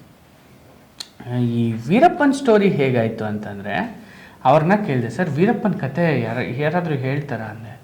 ಯಾರಾದರೂ ಯಾಕ್ರಿ, ಏನು ಬೇಕು ಹೇಳ್ರಿ, ನಾನೇ ಹೇಳ್ತೀನಿ ಅಂದರು. ಸರ್ ಅಲ್ಲ ಸರ್, ನನಗೆ ಫುಲ್ ಡೀಟೇಲ್ಡ್ ಆಗಬೇಕು. ಅಪ್ಪ ನಿನಗೆ ಫುಲ್ ಡೀಟೇಲ್ಡಾಗಿ ಹೇಳ್ತೀನಿ, ಹುಡ್ತಾಗಿಂದ ಸಾಯೋವರೆಗೂ ಹೇಳ್ತೀನಿ, ಹೇಳೋದು ನಿಂಗೆ ಯಾವ ಪಾಯಿಂಟ್ ಬೇಕು. ಈಗ ನೀವೇನು ಮಾಡ್ತಿದ್ದೀರ ನನ್ನ ಕೂರಿಸ್ಕೊಂಡು. ಫಸ್ಟ್ ಟೈಮು ನಾನು ಲ್ಯುಮಿಕ್ಸು ಕ್ಯಾಮ್ರಾ ಹಾಕ್ಬಿಟ್ಟು 85 ಲೆನ್ಸ್ ಹಾಕ್ಬಿಟ್ಟು ಕೂತ್ಕೊಂಡು, ಸರಿ ಹೇಳಿ ಸರ್ ವೀರಪ್ಪನ್ ಯಾರು, ವೀರಪ್ಪನ್ ಕತೆ ಹೆಂಗ್ ಸ್ಟಾರ್ಟ್ ಆಯ್ತು, ನೀವ್ ಹೆಂಗ್ ರಿಪೋರ್ಟಿಂಗ್ ಸ್ಟಾರ್ಟ್ ಮಾಡಿದ್ರಿ? ರಿಪೋರ್ಟಿಂಗ್ ಮಾಡಿದ್ರು ವೀರಪ್ಪನ್ ಸ್ಟೋರೀಸ್ ಅಲ್ಲಿ ಅವರು. ರಾಜ್ಕುಮಾರ್ ಅಪರ್ಣ ಆದಾಗ ಗಾಜನರಿಗೆ ಹೋಗಿ. ಸೊ ಹೆಂಗೆ ಸರ್ ಕತೆ ಏನು ಎತ್ತ ಕಂಪ್ಲೀಟ್ ಸವಿಸ್ತಾರವಾಗಿ ನನಗೊಂದು ಗೈಡ್ ಕೊಟ್ಟರು, ನನಗೊಂದು ಮೆಂಟರ್ ಥರ ಆದರು ಅವರು. ಅವ್ರ ಕತೆನ ನಾನು ಇವತ್ತೂ ಮರ್ತಿಲ್ಲ. ಆ ಕತೆನ ಮೈಂಡಲ್ಲಿ ಇಟ್ಕೊಂಡೇ ನಾನು ರೂಟ್ ಮ್ಯಾಪು ಫುಲ್ ಪ್ಲ್ಯಾನ್ ಮಾಡಿದ್ದು. ಫಸ್ಟ್ ಎಲ್ಲಿಗೋಬೇಕು. ಆ್ಯಕ್ಚುಲಿ ಬೇರೆ ಬೇರೆ ಚಾನಲ್ಗಳು ಆವಾಗ ವೀರಪ್ಪನ್ ಸ್ಟೋರಿ ಹೊಡೆಯೋಕ್ಕೆ ಶುರು ಮಾಡಿಬಿಟ್ಟಿದ್ರು. ಬಟ್ ಅವ್ರಿಗೆ ಸಿಗ್ದಲೇ ಇರೋ ಮಾಹಿತಿಗಳು ನಮಗೆ ಸಿಗ್ತಿದ್ವು, ಅವ್ರಿಗೆ ಸಿಗ್ದಲೇ ಇರೋ ಎಂಟ್ರಿಗಳಿಗೆ ನಾವು ಎಂಟ್ರಿ ಕೊಡ್ತಿದ್ವಿ. ಹೆಂಗೆ ಅಂದರೆ ಅವ್ರು ಯೂಟ್ಯೂಬರ್ ಪಾಯಿಂಟ್ ಆಫ್ ವ್ಯೂಯಿಂದ ಹೋಗೋರು, ನಾನು ಜರ್ನಲಿಸ್ಟ್ ಪಾಯಿಂಟ್ ಆಫ್ ವ್ಯೂಯಿಂದ ಹೋಗ್ತಿದ್ದೆ. ಇಷ್ಟೇ ನನಗೂ ಅವ್ರಿಗೂ ಡಿಫ್ರೆನ್ಸು. ಅಂದರೆ ಎಲ್ಲಾದರೂ ಒಂದು ಪೊಲೀಸ್ ಸ್ಟೇಷನ್ಗೆ ಹೋಗ್ಬೇಕು ಅಂತ ಅಂದರೆ ಸ್ಟೇಷನ್ಗೆ ಹೋಗ್ಬಿಟ್ಟು ನೀನು ಒಳಗೋಗಿ ನಾನು ಯೂಟ್ಯೂಬರ್ ವಿಡಿಯೋ ಮಾಡ್ತೀನಿ ಅಂದರೆ ಬಿಡಲ್ಲ. ಅಲ್ಲಿಗೆ ಒಂದು ಆಪ್ಷನ್ ಇದೆ, ACPಗೋ DCPಗೋ ಫೋನ್ ಮಾಡ್ಬೇಕು, ಅವ್ರಿಗೆ ಪರ್ಮಿಷನ್ ಕೇಳಿದ್ರೆ ಅವ್ರು ಇಲ್ಲಿ ಫೋನ್ ಮಾಡಿ ಹೇಳ್ತಾರೆ, ಕೊಡ್ತಾರೆ. ಪತ್ರಕರ್ತರ ಭವನದಿಂದ ಫೋನ್ ಮಾಡಿದ್ದಾರೆ, ಪರ್ಮಿಷನ್ ಕೊಡ್ರಿ ಅವ್ರಿಗೆ ಅಂತಾರೆ. ಹಿಂಗೆ ಯೂಸ್ ಮಾಡ್ತಾ ಇದ್ವಿ. ಬಟ್ ಅದೇ ಲೊಕೇಶನ್ಗೆ ಬೇರೆ ಯೂಟ್ಯೂಬರ್ ಹೋಗೋರು ಪರ್ಮಿಷನ್ ಸಿಗ್ತಿರ್ಲಿಲ್ಲ ಅವ್ರಿಗೆ, ನಮ್ಮನ್ನು ಬಿಡ್ಲಿಲ್ಲವಲ್ಲ ಇವರು ಅನ್ನೋ ಒಂದು ಜಲಸ್ ಅವರಿಗೆ. ಬಟ್ ನಮಗೇನು, ನಾವು ಆ ಪಾಯಿಂಟ್ ಆಫ್ ವ್ಯೂ ಇಂದ ಹೋಗಿ ಟಚ್ಚೇ ಮಾಡಿಲ್ಲ. ಈಗ ಒಂದು ಪ್ರಶ್ನೆ ತುಂಬ ಪ್ರಮುಖವಾದದ್ದು, ಎಷ್ಟೋ ಜನ ಅದಕ್ಕೆ ವಾಪಸ್ ಹೋದವ್ರು ಕೂಡ ನೋಡಿದ್ದೀನಿ. ಸೋಷಿಯಲ್ ಮೀಡಿಯಾಕ್ಕೆ ಬಂದ ಮೇಲೆ ಅದನ್ನು ಸಹಿಸ್ಕೊಳ್ಳೇಬೇಕು, ತಡ್ಕೊಳ್ಳೇಬೇಕು, ಏನು ಮಾಡೋಕ್ಕಾಗೋದಿಲ್ಲ. ಈ ಕಮೆಂಟ್ಗಳ ಬಗ್ಗೆ ಅದು ಕಾಮನ್ ಆಗಿ ಚೆನ್ನಾಗಿರೋದು ಬಂದರೆ ನಾವು ಖುಷಿ ಆಗ್ತದೆ, ಬ್ಯಾಡ್ ಕಮೆಂಟ್ ಬಂದರೆ ಏನೋ ಒಂದಿದ್ದಾರೆ. ಸರ್ ನಮ್ಮ ಬಗ್ಗೆ ತುಂಬ ಕೆಟ್ಟದಾಗಿ ಮಾತಾಡಿದ್ದಾರೆ ಸರ್, ತುಂಬ ಕೆಟ್ಟದಾಗಿ. ಎಲ್ಲಿವರೆಗೂ ಅಂದರೆ ನಾನು ನೋಡೋಕ್ಕೆ ಹೋಗಲಿಲ್ಲ, ಆ ಮಟ್ಟಕ್ಕೆ ಕೆಟ್ಟದಾಗಿ ಮಾತಾಡೋರು. ಕಾಮೆಂಟ್ಸ್ ಎಲ್ಲ ನೋಡ್ತಿದ್ದಿದ್ದು ಇವಳು. ನಾನು ಒಂದಿನ ಬೈದೆ ಇವಳಿಗೆ, ನಾನು ಮನೆ ಬಿಟ್ಟು ಆಚೆ ಬಂದ್ಬಿಟ್ಟಿದ್ದೀನಿ, ಸಮಾಜಮುಖಿಯಾಗಿ ಸೋಷಿಯಲ್ ಮೀಡಿಯಾದಲ್ಲಿದ್ದೀನಿ, I am a public figure ಅಂದಾಗ ಫಸ್ಟ್ ಅರ್ಥ ಮಾಡ್ಕೊ, ನಿನ್ನನ್ನು 100 ಜನ 100 ಥರ 100 ರೀತಿಲಿ ಬಿಂಬಿಸ್ತಾರೆ. ಅದನ್ನ ತಡ್ಕೊಳ್ಳೋ ಕೆಪಾಸಿಟಿ ಇದೆಯಾ, ಬೆಳಗ್ಗೆಯಿಂದ ವಿಡಿಯೋ ಮಾಡು, ಇಲ್ಲ ಸ್ಟಾಪ್ ಮಾಡು. ಅಂದರೆ ಎಷ್ಟೋ ಸಲ ಮೆಸೇಜ್ಗಳು ಹೆಂಗೆ ಬರ್ತಿದ್ರೆ, ಅಮ್ಮವ್ರ ಗಂಡ 24/7 ಇವ್ರು ನನ್ನ ಜೊತೆನೇ ಇರ್ತಾರೆ ಅಂತೇಳಿ ಆ ಥರ ಮೆಸೇಜ್ಗಳೆಲ್ಲ ಮಾಡಿದ್ರು. ಮತ್ತೆ ವೀರಪ್ಪನ್ ಸ್ಟೋರೀಸ್ಗೆಲ್ಲ ಈ ಹುಡುಗಿ ಜರ್ನಲಿಸಮ್ ಓದಿದೆ, ಏನು ಬರೋದೇ ಇಲ್ವಲ್ಲಪ್ಪ ಅಂತ ಹೇಳೋರು. ಅಂದರೆ ಇವಳು ಸ್ಲ್ಯಾಂಗು, ಇವಳು ಕೇಳುವಂಥ ರೀತಿ ಒಂದು ಸ್ವಲ್ಪ ಚೇಂಜ್ ಇತ್ತಲ್ಲ. ಯಾಕೆಂದರೆ ಇವರು ಆಡು ಭಾಷೆಯಲ್ಲಿ ತುಂಬ ಡಿಫ್ರೆಂಟಾಗಿ ಬರೋದಲ್ಲ, ಅದನ್ನ ಪಾಯಿಂಟ್ ಔಟ್ ಮಾಡಿ ಗುರ್ಸೋಕೆ ಶುರು ಮಾಡಿಬಿಟ್ರು. ಮತ್ತೆ ನಾನು ಅವಾಗಷ್ಟೇ ಫೀಡಿಂಗ್ ಎಲ್ಲ ಸ್ಟಾಪ್ ಮಾಡಿದ್ದೆ, ಚೆಬ್ಬಿ ಆಗಿದ್ದೆ. ಮತ್ತು ನಾನು ವೇರ್ ಮಾಡ್ತಿದ್ದೆ ಫುಲ್ ಪ್ಯಾಂಟ್ ಶರ್ಟು. ಅವ್ರು ಡ್ರೆಸ್ಸಿಂಗ್ ಸೆನ್ಸ್ ಇಲ್ಲ, ದಪ್ಪ ಆಗಿದ್ದಾರೆ, ಡುಮ್ಮಿ, ಮತ್ತು ಬಟ್ಟೆನೇ ಇಲ್ವೇನಪ್ಪ ಈ ಹುಡುಗಿ ಹತ್ರ, ಬರೀ 3 ಜೊತೆ ಬಟ್ಟೆಲಿ ಎಲ್ಲ ಸ್ಟೋರಿನೂ ಮಾಡ್ತಾರಲ್ಲ. ಇಲ್ಲ ಅಂದ್ರೆ ಹೇಳಿ ಮೇಡಮ್, ನಾನೇ ಕೊಡಿಸ್ತೀನಿ. ವೀರಪ್ಪನ್ ಸ್ಟೋರಿ ಓಪನ್ ಮಾಡಿ ನೋಡಿ, pink shirt, blue shirt, black shirt, 3 T shirt, ಅದು 3 ಡೆಕಾಥ್ಲಾನಲ್ಲಿ ತೊಗೊಂಡಿರೋದೆ. 2 jeans pant, blue jeans, black jeans. ಈ 5 ಜೊತೆಲಿ 6 ತಿಂಗಳು ಕಳೆದಿದ್ದೀವಿ ನಾವು.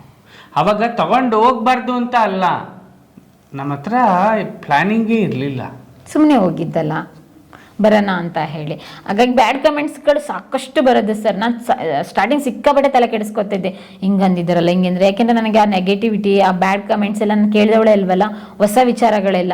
ಆಮೇಲೆ ಅಯ್ಯೋ ಆಕಾಶ ನನ್ನ ಕೈಲಿ ಆಗಲ್ಲ ಅನ್ಸುತ್ತೆ ಅಂತ, ಇಲ್ಲ ನೀನು ಮಾಡ್ತೀಯ ಮಾಡು, ಹಿಂಗೆಲ್ಲ ಹಂಗೆ ಮಾಡು ಅಂತ ಇವರೇ ಮೋಟಿವ್ ಮಾಡಿದ್ದು. ನನಗಿಂತ ಚೆನ್ನಾಗಿ ಇವರೇ ಮಾತಾಡಿದ್ರು, ಇಲ್ಲ ನೀನೇ ಮಾಡಬೇಕು ಮಾಡು, ನೀನೇ ಮಾಡಬೇಕು ಮಾಡು. ನನಗೇನಂದರೆ ನಾನು ಒಬ್ಬ ಒಳ್ಳೆ ಆ್ಯಂಕರ್ ಅನ್ನೋದು ನನಗೆ ನಾನು ಸೆಲ್ಫ್ ಸರ್ಟಿಫೈಡು.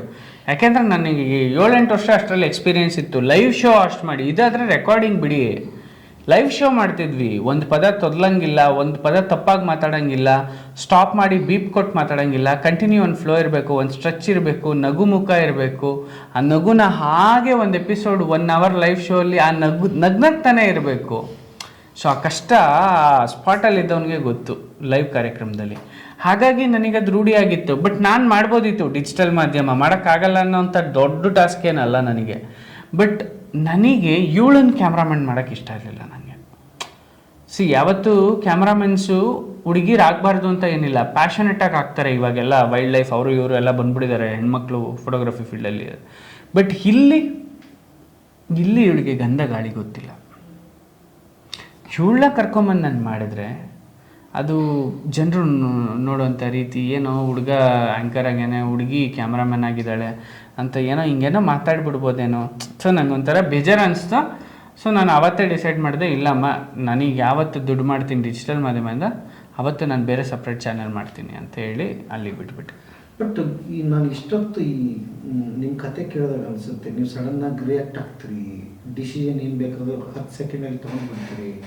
ಹಿಂಗೆ ಕಾಮೆಂಟ್ ಬಂದಾಗ, ಬ್ಯಾಡ್ ಕಾಮೆಂಟ್ಸ್ ಬಂದಾಗ ಹೇಗೆ ನೀವು ತೊಗೊಂಡ್ರಿ? ನಾನು ರಿಯಾಕ್ಟ್ ಮಾಡಿದ್ನ? ನಾನು ರಿಯಾಕ್ಟ್ ಮಾಡಲಿಲ್ಲಲ್ಲ, ಅದು ದೊಡ್ಡ, ಅದನ್ನ ಹೇಗೆ ಸರ್ ಯಾಕೆ ರಿಯಾಕ್ಟ್ ಮಾಡಲಿಲ್ಲ ಹೇಳ್ತೀನಿ ಸರ್. ನನ್ನ ಮನೆ ಒಳಗಡೆ ನಡೆದಿದ್ರೆ ರಿಯಾಕ್ಟ್ ಮಾಡ್ಬಿಡ್ತಾ ಇದ್ದೆ.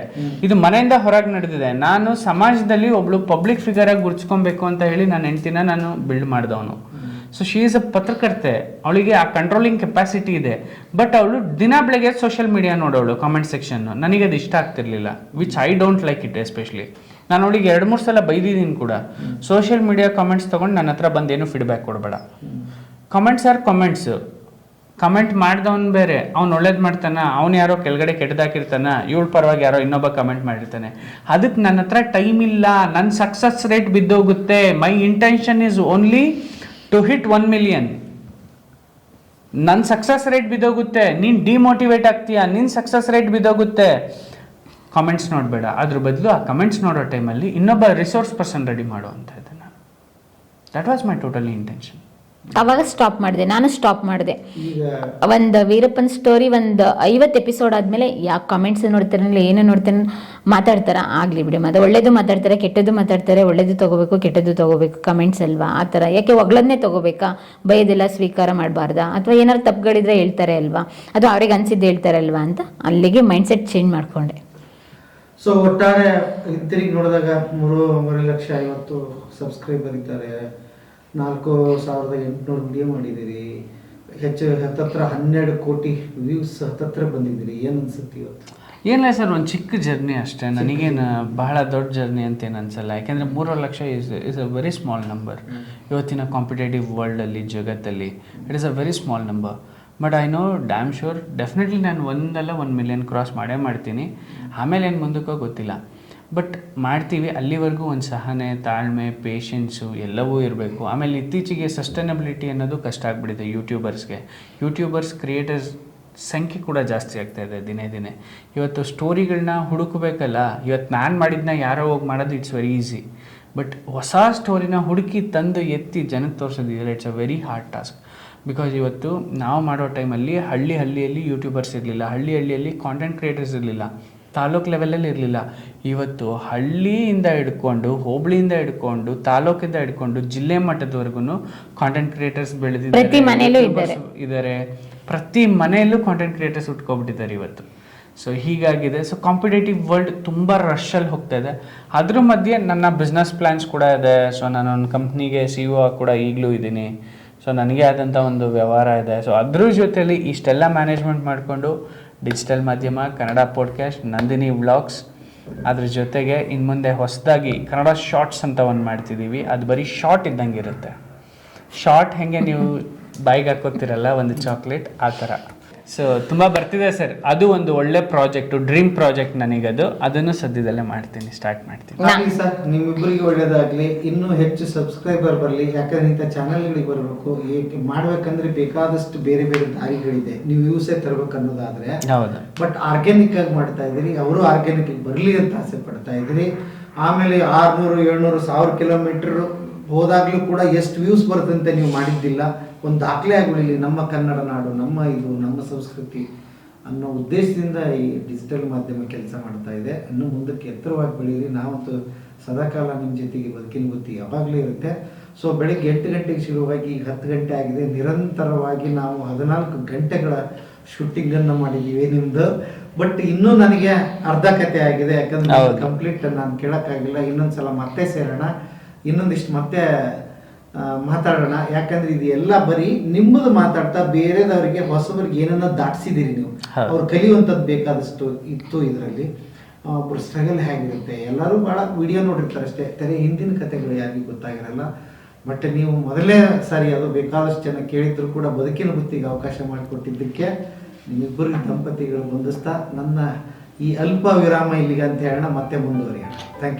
Thank you sir. ನೀವು ಅಷ್ಟು ದೂರದಿಂದ ನಮ್ಮನೆಗೆ ಬಂದು ಇಷ್ಟು ಪೇಷನ್ಸಿಂದ ಕೇಳಿದ್ರಲ್ಲ, ಥ್ಯಾಂಕ್ ಯು ಸೋ ಮಚ್.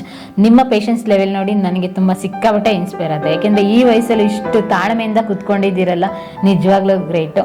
ನಮ್ಮ ಕ್ಯಾಮ್ರಾಮ್ಯಾನ್ಗೂ ಒಂದು ಸೆಲ್ಯೂಟ್ ಹೊಡಿಬೇಕು. ಯಾಕೆಂದರೆ ಅವರು ತಾಳ್ಮೆಯಿಂದ ಎಲ್ಲ ಆ್ಯಂಗಲಿಂದಲೂ ಫೋಕಸ್ ಮಾಡಿಲ್ಲ ಕವರ್ ಮಾಡಿದ್ರು. ನಿಜವಾಗ್ಲೂ ಖುಷಿ ಆಯಿತು ಸರ್. ನೀವು ನಮ್ಮ ಮನೆಗೆ ಬಂದಿದ್ದೇ ಖುಷಿ. ಅದರಲ್ಲಿ ಇಷ್ಟೊತ್ತು ನಮ್ಮ ಜೊತೆ ಮಾತಾಡಿ ನಮ್ಮ ಕಥೆನ ಕೇಳ್ಕೊಂಡಿದ್ದು ಇನ್ನೂ ಖುಷಿ ಆಯಿತು. ಗೊತ್ತಿಲ್ಲ, ನಾ ಹೋಪ್ ಎಲ್ರಿಗೂ ಇಷ್ಟ ಆಗುತ್ತೆ ಅಂತ ಅಂದ್ಕೊಂಡಿದ್ದೀನಿ. Thank you, sir. Thank you.